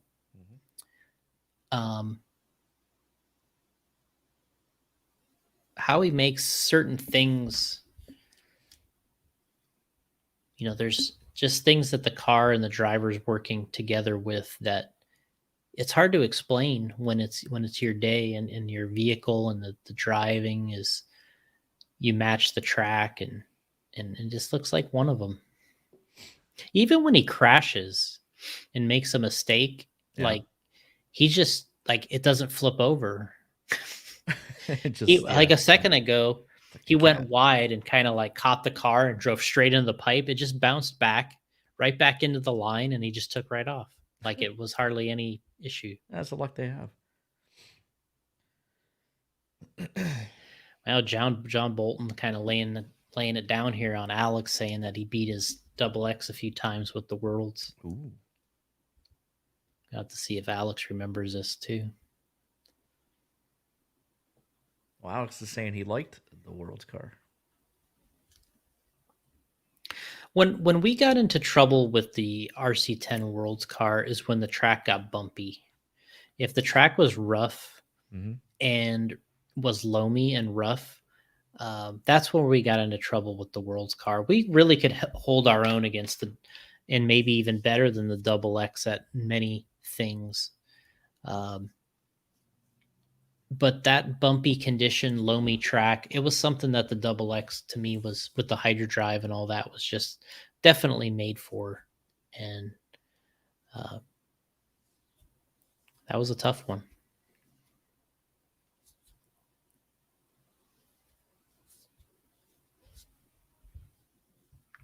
John was a 90s RC god.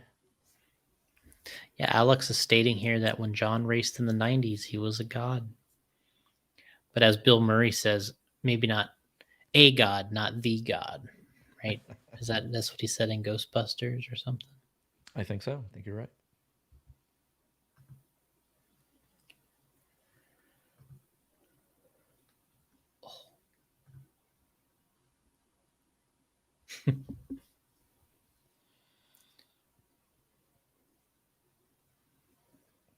Okay, so where are we at with the races? Well, we were kind of going over AMS. We've kind of talked about that a lot. Florida Carpet Champs, we haven't really dug too far into that yet. Of course, anybody that watched that online, they can chime in here about some things they saw or noticed. And I can, of course, I was there. We don't have that one up yet, but we will. And just like I said earlier, a whole different set of circumstances and conditions when you switch. You go from an AMS like this to an event where now you got brand new carpet, man-made jumps. Well, I guess they're all man-made technically, but we'll say constructed out of wood or metal and a carpet laid over the top of them. Just a whole different set of difficult conditions. And I drove that track there at Florida Carpet Champs. And it was actually a hard track because there was a lot of jumps, a lot of elevation. I would say I'm trying to think what my weakness was on that track, but there was no weakness. Oh, there was weakness. Oh, wow. John Bolton saying the new Ghostbusters is great. I can actually chime in here on this because the other day we had, you might have seen on Facebook that the girls, Hannah, Allison, and Chloe Fend, they did a drink happy hour. Well, the boys, me, Dakota, and Lee Setzer, we all went and saw the Ghostbusters movie. Oh, wow. So I have some of my own. So it's actually good. It is a good movie. They didn't screw it up. Like they didn't. It is different though. It's a different. Is that a J Concepts winter hat there? What is that? That's VP. Oh, VP. Okay. We need a knit hat like that for winter, Jason. Just with the big fuzzy on top. What's that called? Tassel. I don't know. Tassel. The only thing that made me kind of like question the Ghostbusters was the ending. To me, where they had to save the world, essentially. You know, all these movies, you save the world. It didn't seem all that tough for them. Like there was not that moment. There wasn't that moment where it was like you're unsure if they're going to be able to get the job done. I just kind of felt like it was the doubt was never, or the outcome was never in doubt. Like wasn't that step back moment or big step back. I kind of felt like it was a foregone conclusion that they had this figured out. And it's really pretty difficult when you're fighting ghosts, I would think. Um, and the thing that always surprises me in these movies is I would think I would be more surprised if I actually saw a ghost. I don't know. I haven't In seen in jack these shit. in these movies, they chase them, they go down mine shafts after them. I mean, they're not they ain't afraid of these ghosts. You know? There it is. Yeah, they're just not. I mean, these kids are 12, 13, 14 years old, and they're Yeah. going after them, man. They don't even have guns. They don't have anything. Proton pack, Kids aren't scared anymore. they just go right after them. Yeah. They're not afraid.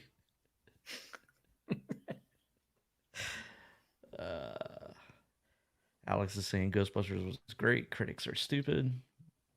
And I forgot all about this one. John Bolton saying better than the forced female Ghostbusters. I forgot about that version. I never that saw came that out. one, but I can Yeah. imagine, It's pretty I could bad. see why they probably tried it.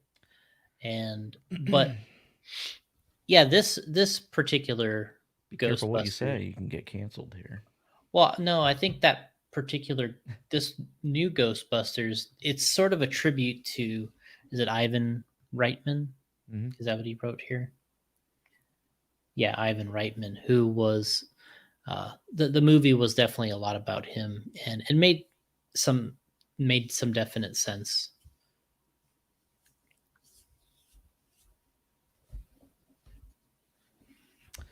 Corey's saying, how do you deal with the nerves on the track? I mean, I don't know. Do you really get nervous anymore, Jason? I do. Do you? Okay. Yeah. I guess if they say like if you're not nervous, you don't care. But Yeah, that's exactly what it is. I think what I used to think was if your skills are sharp enough, getting nervous shouldn't matter. I always kind of thought that your skills could kind of make up for the nervousness. I just think it's something you have to really deal with and kind of concentrate on. When you know you're getting nervous, you have to say, okay, you got to focus on what's important and on the track and getting those points right, not losing too much time. I think me when I race, I think my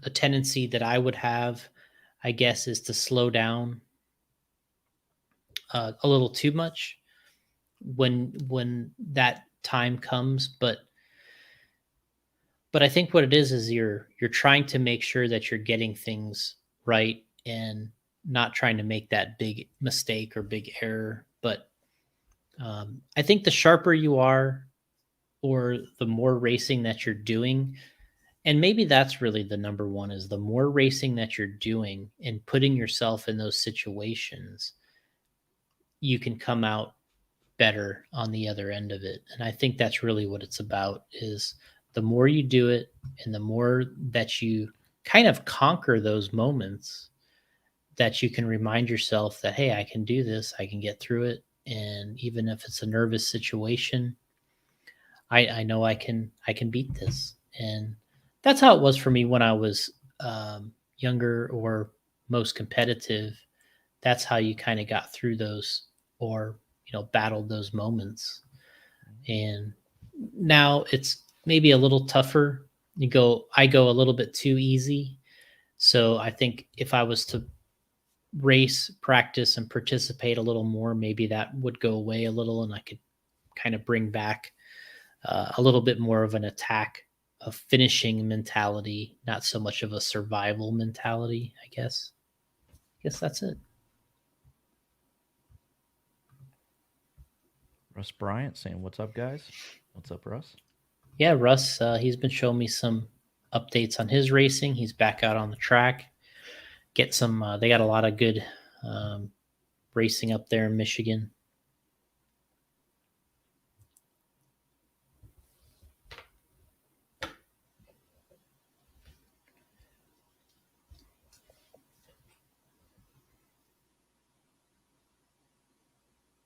There's Krista's video from LCRC Raceway on YouTube, putting together the team associated RC10 T6.1 or T6.2. Sorry, stadium truck. We're doing both. But look how nice these videos are. She's doing a good job. Yeah, I mean, adding in the details here, showing you how to change the front bulkhead. Look how fast she's going. 1.5 speed. Got some J Concept shock parts on there. I hope they don't hit me with a copyright strike. Oops. What am I doing? Yeah, she's showing how to, put the shocks on and off here.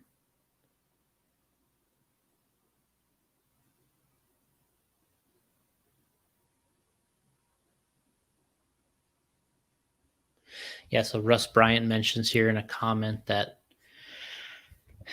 it's all they can do when it's 30 degrees outside in Michigan is go RC racing. Not a bad idea, though.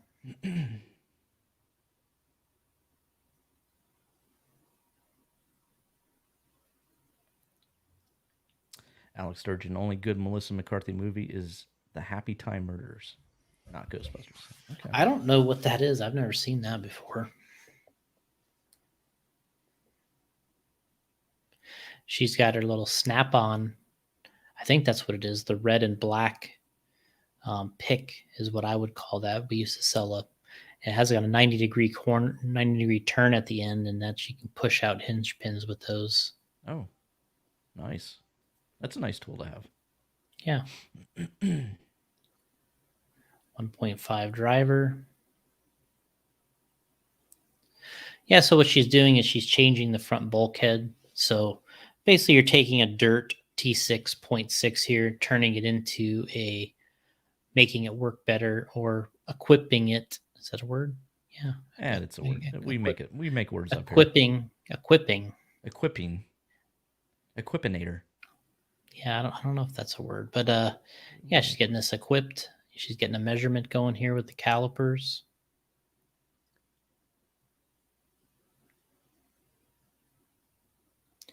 Reattaching the front end. One thing I noticed about my wrenching skills, getting arthritis in your hands? No. Not It yet. is you kind of, or for me, it is another thing you can practice is wrenching. And when you do it a lot, man, you get so good at your tool placement, your where you position the vehicle when you're working on it, and just going fast or quickly, working and wrenching on the car. That I feel very rusty. I almost feel just as rusty wrenching on my cars at the races as I do on the track. Like, man, when I was young, it just was racing and wrenching all the time. Yeah. It's so, you don't even think about it. It's just, you're just flying, and things are just moving around, and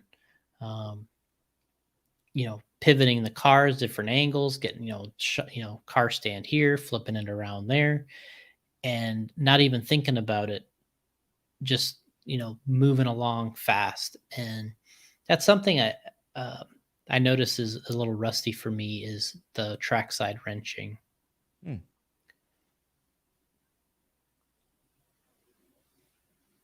Oh, you have other people do it for you. Well, yeah, and what's weird is there's a lot of people that will work on stuff for you, but it definitely is still more rewarding when you do it yourself. It is easy to have other people do it, but when you do it yourself, it is more rewarding. Russ Bryant is saying wrenching is 50% of the whole game. The other 50% is keeping your head in the game. What's that movie where the kids are playing football? It's like somebody says football's 90% physical and 20% mental or something like that. There's a movie. What's the movie Little Giants? Little Giants, yeah. Yeah, the kid says it in there somewhere, I believe. With Al Bundy. It's a great movie. John's saying he is getting the RC10 6.2 next. Krista sold him on it right here. Right there, Krista sold him. Good job, Krista. Done. John's like, I'm getting it. That's it. That's it. This is the best truck. Well, make sure you order from lcrcraceway.com. Yeah, we were up Well, there I think for the actually national. John has his does. Actually, John goes to hobby. My favorite track up there in Iowa. What is it? Hobby Action. That's his Or, local track, I believe. Yeah. Which is another YouTube channel I check out because I just like that track a lot. Alex is saying Little Giants setting another generation up for failure. I'm not sure what that means, but the annexation of Puerto Rico, wasn't that like one of the That's the- plays? The play yeah. in the movies? Hobby Haven. That's it. Hobby Haven. I'm sorry. I blanked out on that. It's very stressful behind this mic. Little Giants setting a generation up for failure.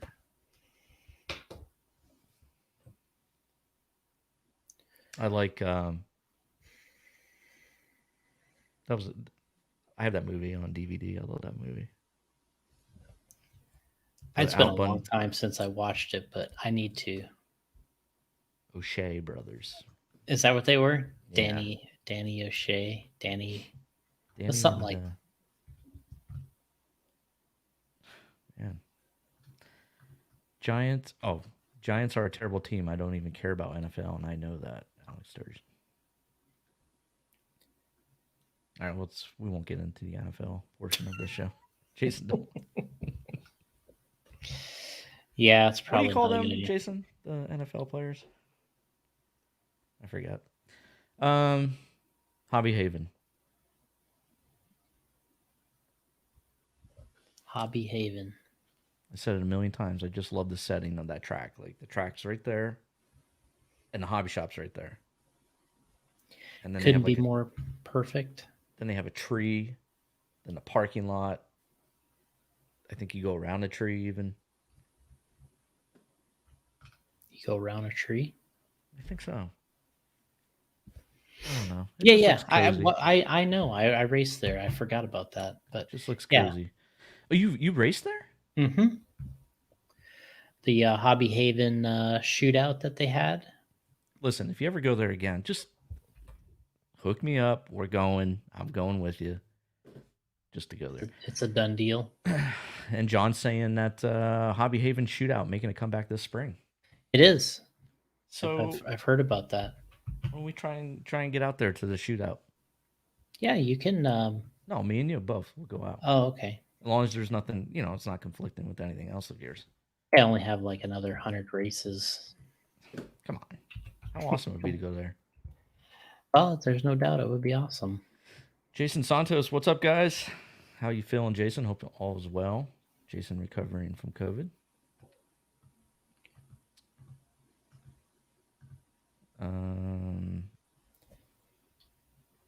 Russ Bryan saying J-Row Monster Truck Race here December 4th. Come and hang out. And where's this at? That would be in Michigan. That's where Russ is from. Okay. But yeah, I'm going to be in California during that time. Not going to be able to make it there for that. Alex is saying Memorial Day weekend. Mm-hmm. What's Memorial Day weekend? That's when that shootout race is. Shootout, Hobby Haven? It actually might be Labor Day. I can't remember. No, Labor Day is I think that's in September. And if it's We'll have- spring, We'll have to Maybe. have someone. Memorial Day is like around spring. Okay, So Labor Day would be fall. maybe that's not when it is then. Oh, they moved it to Memorial Day.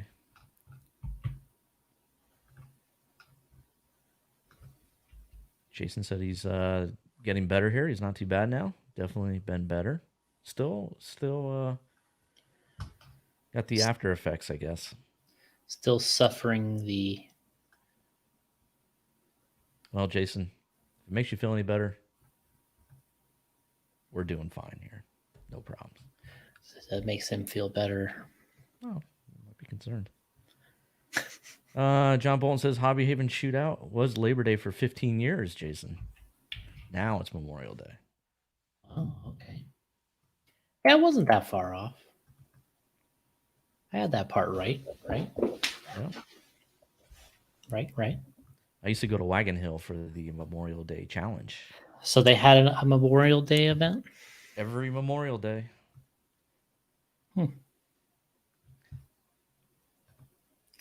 Yeah, it was interesting back then. And here comes our 96 Nats talk. Got it in. But,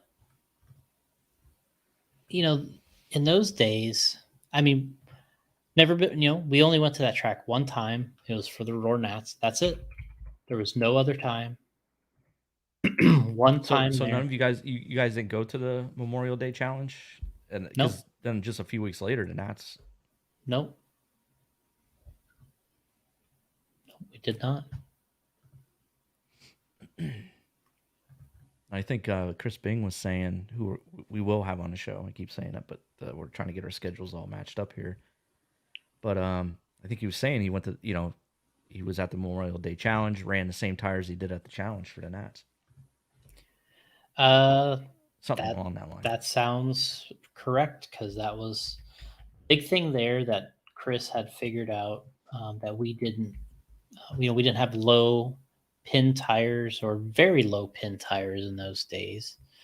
Like fuzzies and flat fuzzies and square fuzzies was the smallest, but we didn't have bar tires. And what he figured out was the used tires were better. That's what he figured out. And that was a really big advantage to him during his qualifying attempts there, and then moving into the main, as kind of everybody kind of started getting the information that might have been happening, that he might have been doing that, then we were all kind of thinking about that. At least it was a consideration. But yeah, that was one of the first things that happened there, was somebody running used tires and doing a number.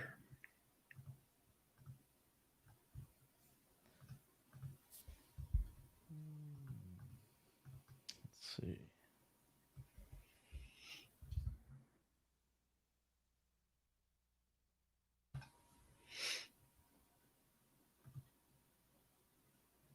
Okay, so where did you leave off when we were getting into all these questions? Already 2 hours in. Well, we were just talking about the race a little bit there at Beachline, the carpet race. And, Dakota was on his game. He was,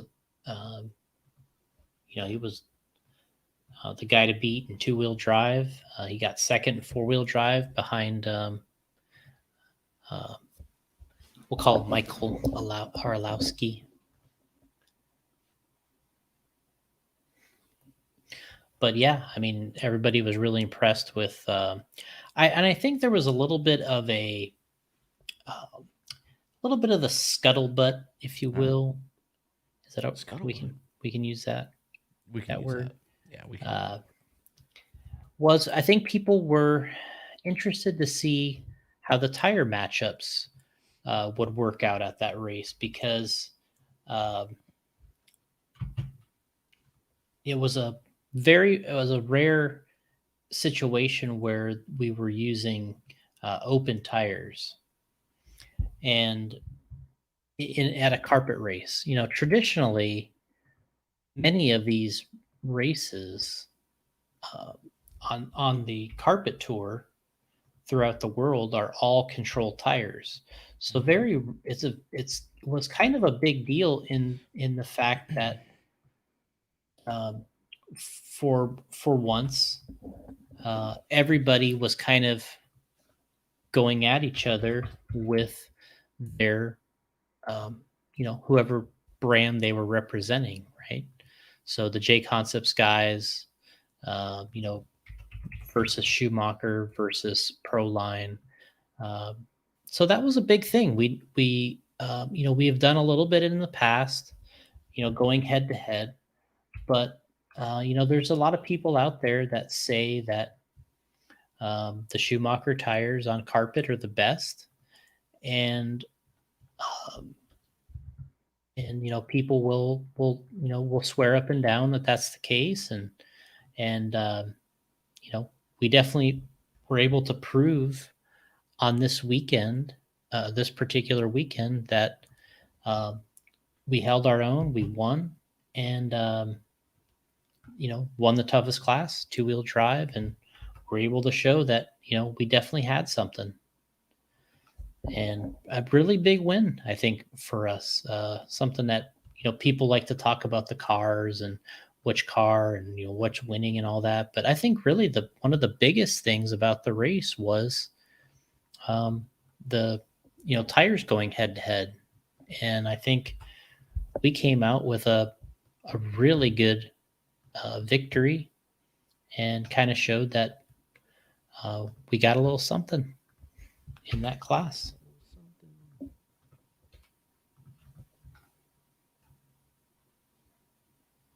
What do you think about that? This is the e-buggies AMS. John Bolton asks a very interesting question. Do you think the Chris Bing run could happen today? So I guess so. We'll kind of lay the groundwork here a little bit, right? It's like the equivalent would be of basically a regional fast guy winning the Roar Nationals, right? Mm-hmm. That's what we're saying. Yes. I don't think so. I just don't know if it could happen today. I think there's too much that. First of all, I think when I got there, I was racing. I don't think I knew who Chris Bing was. And I had been, I've done a lot of traveling. I've been to a lot of races, and I've heard of a lot of great drivers. I didn't know who Chris Bing was. And I think today I would know who Chris Bing is, right? Because of social media and race results and different things. And us bringing it up every episode. Yeah. Well, besides that, I would know who he is, I think, because of the world being, different with social media and everything. So I would know who he is, and we probably would have seen the results from that event. Talking about, what'd you call it? Memorial Day weekend challenge. Mm-hmm. You would have found out. You would have been in the know of Correct. what's going on, and you would have found out what he was doing. Correct. through Yeah, we social would have media. seen photos. We would have And heard from we would have heard from people. We would have known what was happening. And I think that today, you would just be a lot smarter when you show up and more prepared. And it would be hard for somebody to get that far ahead of you without being able to catch up right at the end. And and Kinwald and Greg Hodap did catch up at the end, Yeah. but it was still just a little bit, him being TQ. And I think it only went by one round of qualifying then, so you could TQ then by just TQing one round. So, you know, that's another, you know, that's another great point is, you could put in your great run when it mattered the most and TQ the whole event, whereas today you'd have to put in 2 runs like that. Yeah. Which that makes everything a lot different too. So I don't think it could happen today. I think there's drivers that could pull it off. Like the thing that I think of is maybe like, Lee Setzer at his home track. If you were able to have a Roar Nats there, and I think he has the speed that he could surprise people coming in from out of town. It's already happened a little bit with the racing we've done there. But he hasn't been able to pull off the win against Dakota in 10 scale or Mayfield in 8 scale, but he ran them tough. But at this point, Lee's ran a ton of races too. So it's not like nobody doesn't know who Lee is or doesn't think he's fast. But it's somebody that hasn't won a national that could maybe upset one of the very top guys. I think he has that kind of speed. But the way that happened, I just don't know if it could ever happen again. Very rare, very unique. Alex Sturgeon saying, wasn't there some team driving going on at that race? At that one, I don't think there was any team driving at that race. The race that there was team driving was the year before that I was involved in. On the, I guess you would say, on the bad end of it, because Kinwald and Greg Hodap, they were on the same team on Low C. They were on Trinity, and Kinwald was like, Brian and I had the same issue in our qualifier. We hit a lap traffic because back then you only had to put, your good run had to come when the track was fast. And during both Kinwald's run and my run, we both hit lap cars and cost us, valuable time. So I believe he qualified 8th and I qualified 9th. And how everybody goes back and looks at their time to see how they would have done without the crash. But I would have TQ'd that race if it wasn't for that. The issue with the back marker, which actually was Josh Cyril, if I remember correctly, because he was running off-road there. I hit him, or he hung a turn right in front of me. But anyway, obviously wasn't his fault, but that's part of the game. And so we ended up qualifying 8th and 9th. And what ended up happening was in the mains, Greg Hodap was qualified a little bit higher, but Kinwald got up through the pack in the first main really easily. He was in the running along with I was in the running as well. And he won the first main, and I forget if I got second or third, something like that. And then was the second main? I think it was the second main. Kinwald got up to the lead, and I didn't get quite the start that Kinwald got. I was coming through the pack. And for me, the best scenario for me was if somebody else won the second main, and then it gave me a chance in the third main to still win the overall, right? Because in the third main, say I could have won the third main and I would have had a second from the first main, I could have won the whole thing with a first and a second, right? Well, Kinwald was leading in the second main. He got up to the top, and Greg Hodap was in second, and I was in third, I believe. I'm just going off of memory. And what ended up happening was Brian crashed in a turn in the back of the track. And instead of Greg going by him and taking the lead and winning, he stopped on the track and let Kinwald get back in the lead and wrap the whole main up and wrap the event up in two mains. So, of course, I was upset about it because, in traditional sense, you wouldn't do that. Greg would go by him, he would take the win in that second main, and then for the third main, it comes down to Kinwald, Hodap, myself, whoever else had a second place. That's who can win the overall. That's what I wanted to happen, right? Right. So it was better for me would have been it go to a third main. You take your chances. You try to see if you can get your win there somehow.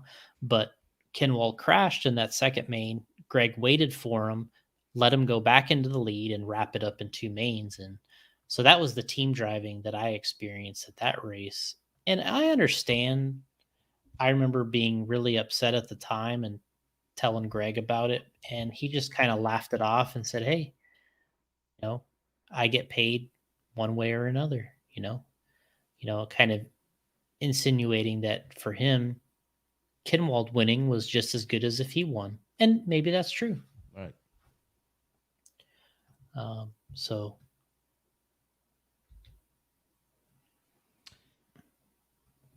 that was the team driving, I remember. I don't remember there really being any at the 96 Nats. But I could be wrong. Maybe they had it there too. Those guys were they went by the, Gold Dust Twins. That was Trinity. one of their nicknames. And they were good together. They really were on the track, and it was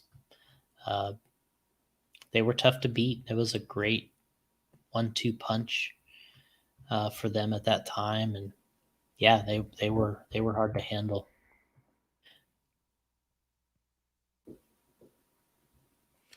Let's start winding this down a little bit. Corey's saying 10 scale 2-wheel drive buggy. What is the top 5? What is the top 5 thing you have right? You have to have right other than tires. Top 5. I guess what are 5 things that you have to have right other than tires? Yeah, it's just like any other car. You have to have the appropriate amount of power. So if you're running stock, power is going to be critical. And if you're running modified, you more than likely have plenty of power. Then it comes down to controlling it. So now you have your speed control adjustments, and how you're controlling that end of everything. Just overall suspension now, right? Then you get into the chassis setup. What's your setup? And there's so much to that today, way more than there was ever in the racing days that I had in the 90s. There's so much to the chassis setup now. There's a ton of adjustments, and depending on the type of track that you're on, can determine a lot. And so your general setup, so your power, your speed control settings, the general suspension, and a lot of guys will talk about their aero package, right? Which wing are you running? What type of are you running what kind of wing are you running? Front wing, no front wing, all those type of things become consideration. So I would say those are the That's the other 5. I think I got 5 Yeah. in there. It, you know, two-wheel buggy, I think is just it is the hardest class, I think. And there's a lot of guys that love 8 scale, and I love 8 scale too. But there is something about two-wheel buggy that makes it, in my opinion, the most difficult of all of them. And it always, and it just feels like that will always be the case for some reason. 8 scale has a whole different set of, I guess, difficulty, but two-wheel buggy, just from a plain driving standpoint, is the class. Just pure driving, pure raw talent. That's where it shows, that class. And there's a reason why I would think there isn't a widespread uh, teams that have won a world championship in 10 scale buggy, because just you can't have that. You can't pull the Chris Bing at the 10 scale buggy worlds. It just doesn't. You know what I mean? Mm-hmm. You there's no surprise. It's very hard to surprise anybody, and just a lot to it. Just a lot to it. Matt Adams is saying, "What's your current favorite solid Axle Pro mod chassis? The kid wants to try out monster truck racing." So who's this now? Matt Adams. Okay. Well, I'm a little different right now because I'm all the pro mod chassis that I'm running are all axial based, but they're highly modified with like our own suspension and different things we've done to them. So, but the guys that the Clodbuster is hard to beat on carpet. Well, a Clodbuster based suspension, I guess you'd say. It's hard to compete against that on a carpet track. They seem to still handle better or have an advantage. Uh, the shafty trucks seem to do pretty well on tracks and conditions that maybe dirt or a little looser conditions, something that where you don't get that effect of the motor being parallel to the drivetrain. There's a lot of torque steer that has to do with a shafty truck with the motor when that's parallel with the drivetrain. But as far as a Clodbuster suspension, that cube chassis has been awesome. The ZRP is another one that the guys run that's really successful with Clodbuster based transmissions. My axial stuff with our kind of prototype or test parts have been pretty good on dirt. I just got I haven't raced it yet, but a Freestyle RC chassis that I really like the way the looks of it. Fred and I, we kind of moved the sway bars around a little bit and some different materials so we could use the sway bars a little differently on that. But I would say if you're going to race on carpet, you want to look at clod-based transmissions and a chassis kit that matches that. If you're going to race in the dirt, kind of opens you up a little more with the axials stuff with modifications, or a Freestyle RC, like I believe it's called a Pro. I think it's called a Pro 2. And let me pull up their website. Make sure I got it correct here.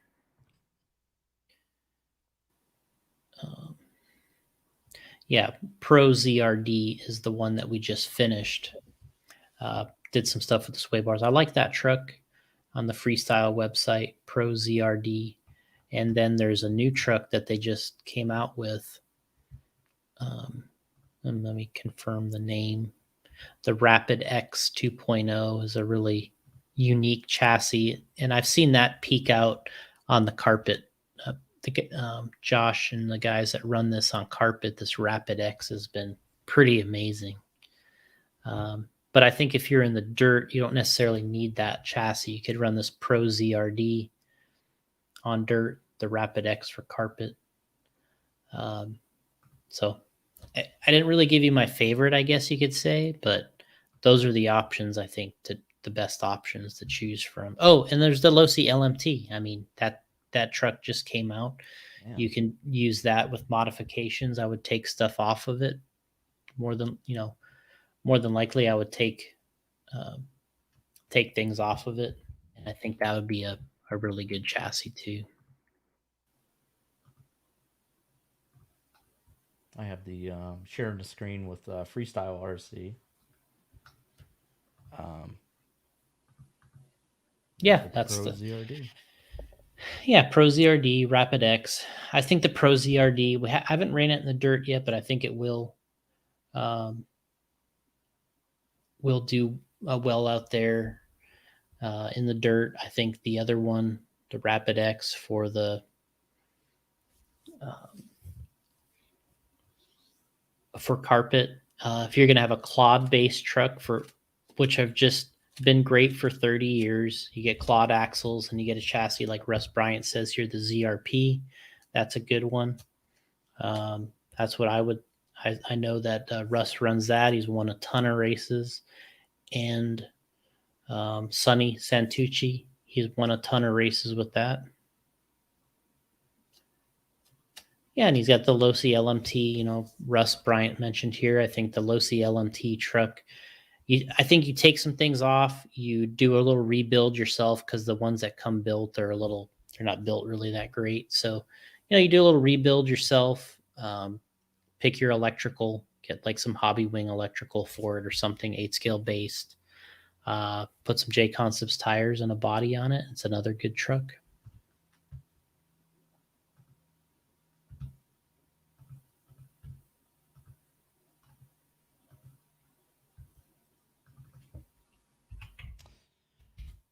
There we go.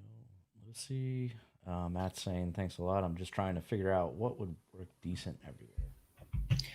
Yeah, it's work decent everywhere is always, it's always hard to say.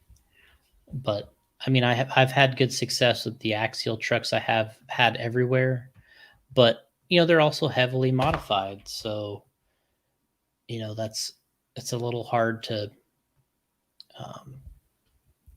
achieve that particular truck because of all the modifications. So that's where the clods and the LMTs and stuff kind of come in, where they're really good in that situation.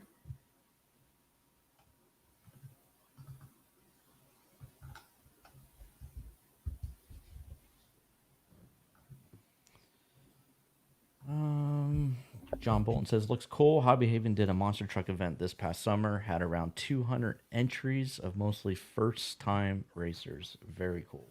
They had 200 entries in monster trucks? Yep. Mostly first-time racers. I don't understand why I wasn't there. Neither do I. Neither do I. Hobby Haven is the place to be.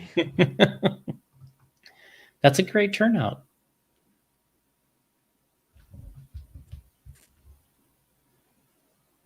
Yes, 200 entries, Jason. That's great.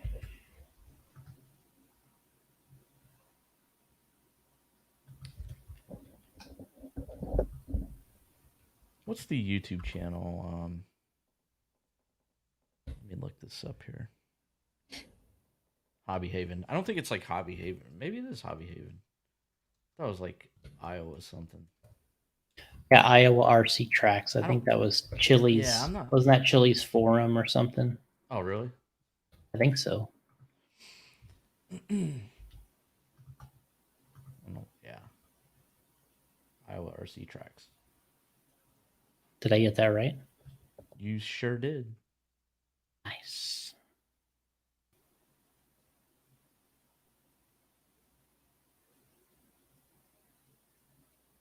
Oh, so this is Chili's channel? I believe that was Chili's channel. Oh, okay.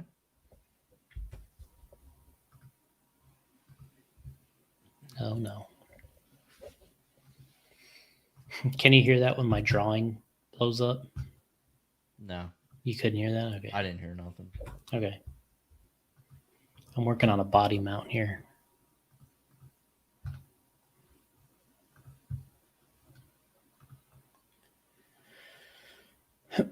Trying to do multiple things at once. Never easy. Yeah, there's Hobby Haven. Did you find it? I didn't find out race. I just this is from September 15th, 2021. Hobby Haven 8th electric buggy A main. Let's go. I just love this track. Well, it has a real, to me, it has like a comfort Yes, exactly. Look at to this. it. Look at the tree. Right there's the tree, bro. It doesn't look, it's not like intimidating looking, and it's by a hobby shop. It kind of has a lot of like, it's got a lot of nice things kind of going for it. It reminds me of the track that I used to race at. Same, you know, like you said, it's not intimidating like today's tracks. Yeah, it's not an intimidating setting. And you can just go in there, buy your shit, and just walk out and race. Yep. There's the tree. Go around the tree. Look at that. Look how cool that is. It's epic. John's saying I need to race the shootout. I probably got an RC10 and turnbuckles he can run. Oh, they're going around the pole over there. Look at that. Imagine. Oh yeah, I've raced there. I can't remember if I ran there 1 or 2 times. I think I might have only been there. I think I was only there 1 time. We're definitely going to get out there. Will Britton saying, you guys are still on? I just went to the store to get some more stuff for tomorrow. Yeah, What's he doing tomorrow? Yeah, what are you doing tomorrow, Will? What's he doing tomorrow? Oh, it's Thanksgiving. Ah, okay. I didn't even think about that. Yeah. Tree turn is famous. John saying that the tree turn at Hobby Haven is famous. I mean, you can kind of see that. There's definitely something about it. Yeah, we figured that out, Will. It's Thanksgiving. We figured that out, Will. I probably would be hitting that tree somehow. Couple 100 miles an hour. Yeah. I would, because coming out of that jump there, going towards the tree, I would screw that up, get a little squirrely, and then boom, right into the tree. Hop the pipe right into the tree. I don't remember if I hung up the tree at all when I ran there. I think I negotiated okay.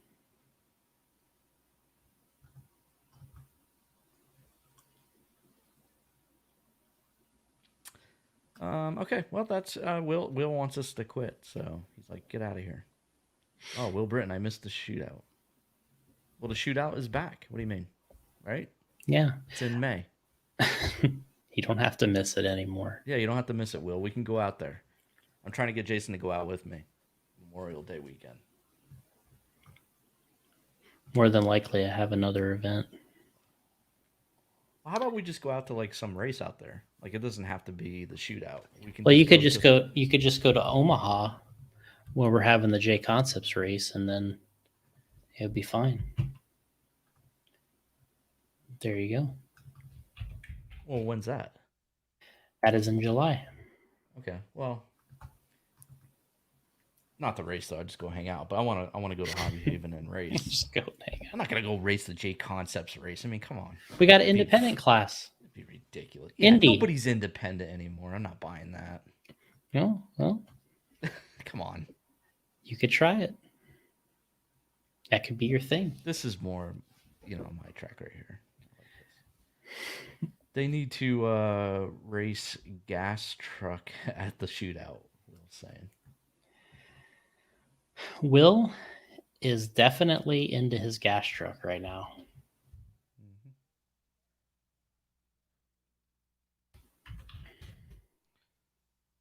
Mhm. And John Bolton's agreeing. He's saying it would be great for gas truck. Yeah, it is a good track for gas truck. You got the Coke machine right over there. All right. Anyway, episode 232. What else you got, Jason? Before we head out and get ready for Thanksgiving. I am heading to California next week. Okay. We're gonna go to the Toys for Tots event at Palm Desert. Oh, nice. We're gonna go out there with Mayfield and Spencer. They're gonna fly in. We're gonna run the Toys for Tots at Palm Desert, and then we're gonna move out to go out to the Dirt, which Joey Christensen's dirt track in Paris, California. We're gonna go out there, and I'm gonna try to get a little bit of running in, just while we're out there. Figure it'd be a good time to get a little bit of running in at the dirt. Then, so we're going to do that for a couple days. Then we're going to head over to San Diego at SDRC, and we're going to run the Team Associated Top Gun race out there.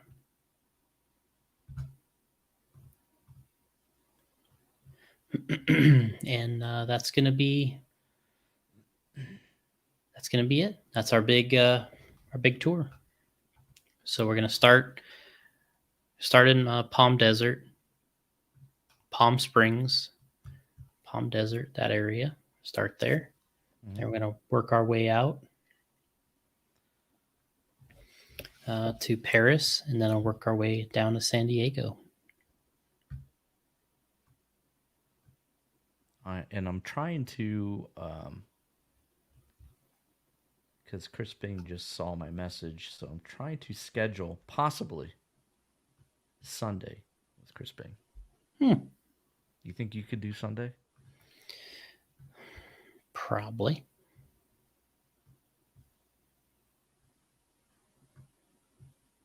We'll see what he says, though. Okay. I'll get back to you. So these guys, John Bolton and Will Britton, are trying to schedule this gas truck race at Hobby Haven. So we'll see what happens there. So they're probably trying to add gas truck. Yeah, John could do it. He's gonna pull some strings and see what he could do. Will Britton, he can do Sunday. Well, hopefully Chris Bing can. That way, he could be on the pod. So we're trying to. So you're saying that. Though we're supposed to talk about the BJ4. Oh yeah. That kind of changes next time things. we really have to sit down and just do the BJ4 episode for. Yeah, we'll just do that first. Yeah. And then the Chris Bing. Yeah, we'll see if Chris can make Sunday. I doubt it though. At the holiday weekend, everybody's gone. So that is episode 232. We appreciate everybody joining the chat, and submitting all the questions and comments. Hope everybody has a safe and happy Thanksgiving tomorrow. Jason, what are you doing tomorrow? You going to my sister's. Going to your sister's for Thanksgiving? Gonna get on the boat? Go around the lake? Actually, I hadn't even thought about that part yet. They might get you on that. They might. Yeah. Maybe. How long are we going out there again? Yeah. That'll be me. Oh, look at this. Corey Jordan on Facebook. He's asking if there's any 10 scale races coming up. What'd you say there? Your schedule? You got a few, right? So, it's over already. Yes, the show is oh, Allison's saying it will be dark, so you'll be on the boat in the dark, Jason. Yeah, I won't be on there then. Oh, you won't be on the boat? Not if it's dark. Why not? Best time. Go out there, you see the stars. You got to take Allison out on a rowboat. Go out there on the rowboat, just you and Allison. Okay. Wouldn't that be romantic, Allison? Yeah, so happy Thanksgiving to you, Jason. And happy Thanksgiving to you as well. Thank you, sir. Hope you have a good day. And you know what? I miss Cleveland. I have to say that. I used to enjoy going to Cleveland for Trinity. You know, that's still going on this week. I saw that. I saw my boys from X-Ray are all going to that. Mm-hmm. So I saw their posts and I'm like, damn, Cleveland, Thanksgiving. That was the tradition. You're like, that's where I want to be. I would love to go there again. But is it in the same hotel and stuff still? Or did they move? I have no idea. I've never been to Cleveland. Oh, you never went? I never went. Okay. Okay. Yeah, that was a great time. And when I saw X-Ray posts, they're bringing a bunch of guys there, and some of them. You know, they're going to run an off-road race after that at Cleveland. Oh, they are? Okay. Yeah, that's kind of the plan right now. All right. So anytime Thanksgiving rolls around, I always think of Cleveland and the good times of seeing, hanging out with the guys. And I saw your boy at the Associated race, Jim Dieter. Oh, yeah, that's right. You were telling me. That was awesome. Yeah, that was awesome. Hanging out with Jim and the whole gang. I mean, yeah, when I think of Cleveland, I think of him like just doing work. Yep.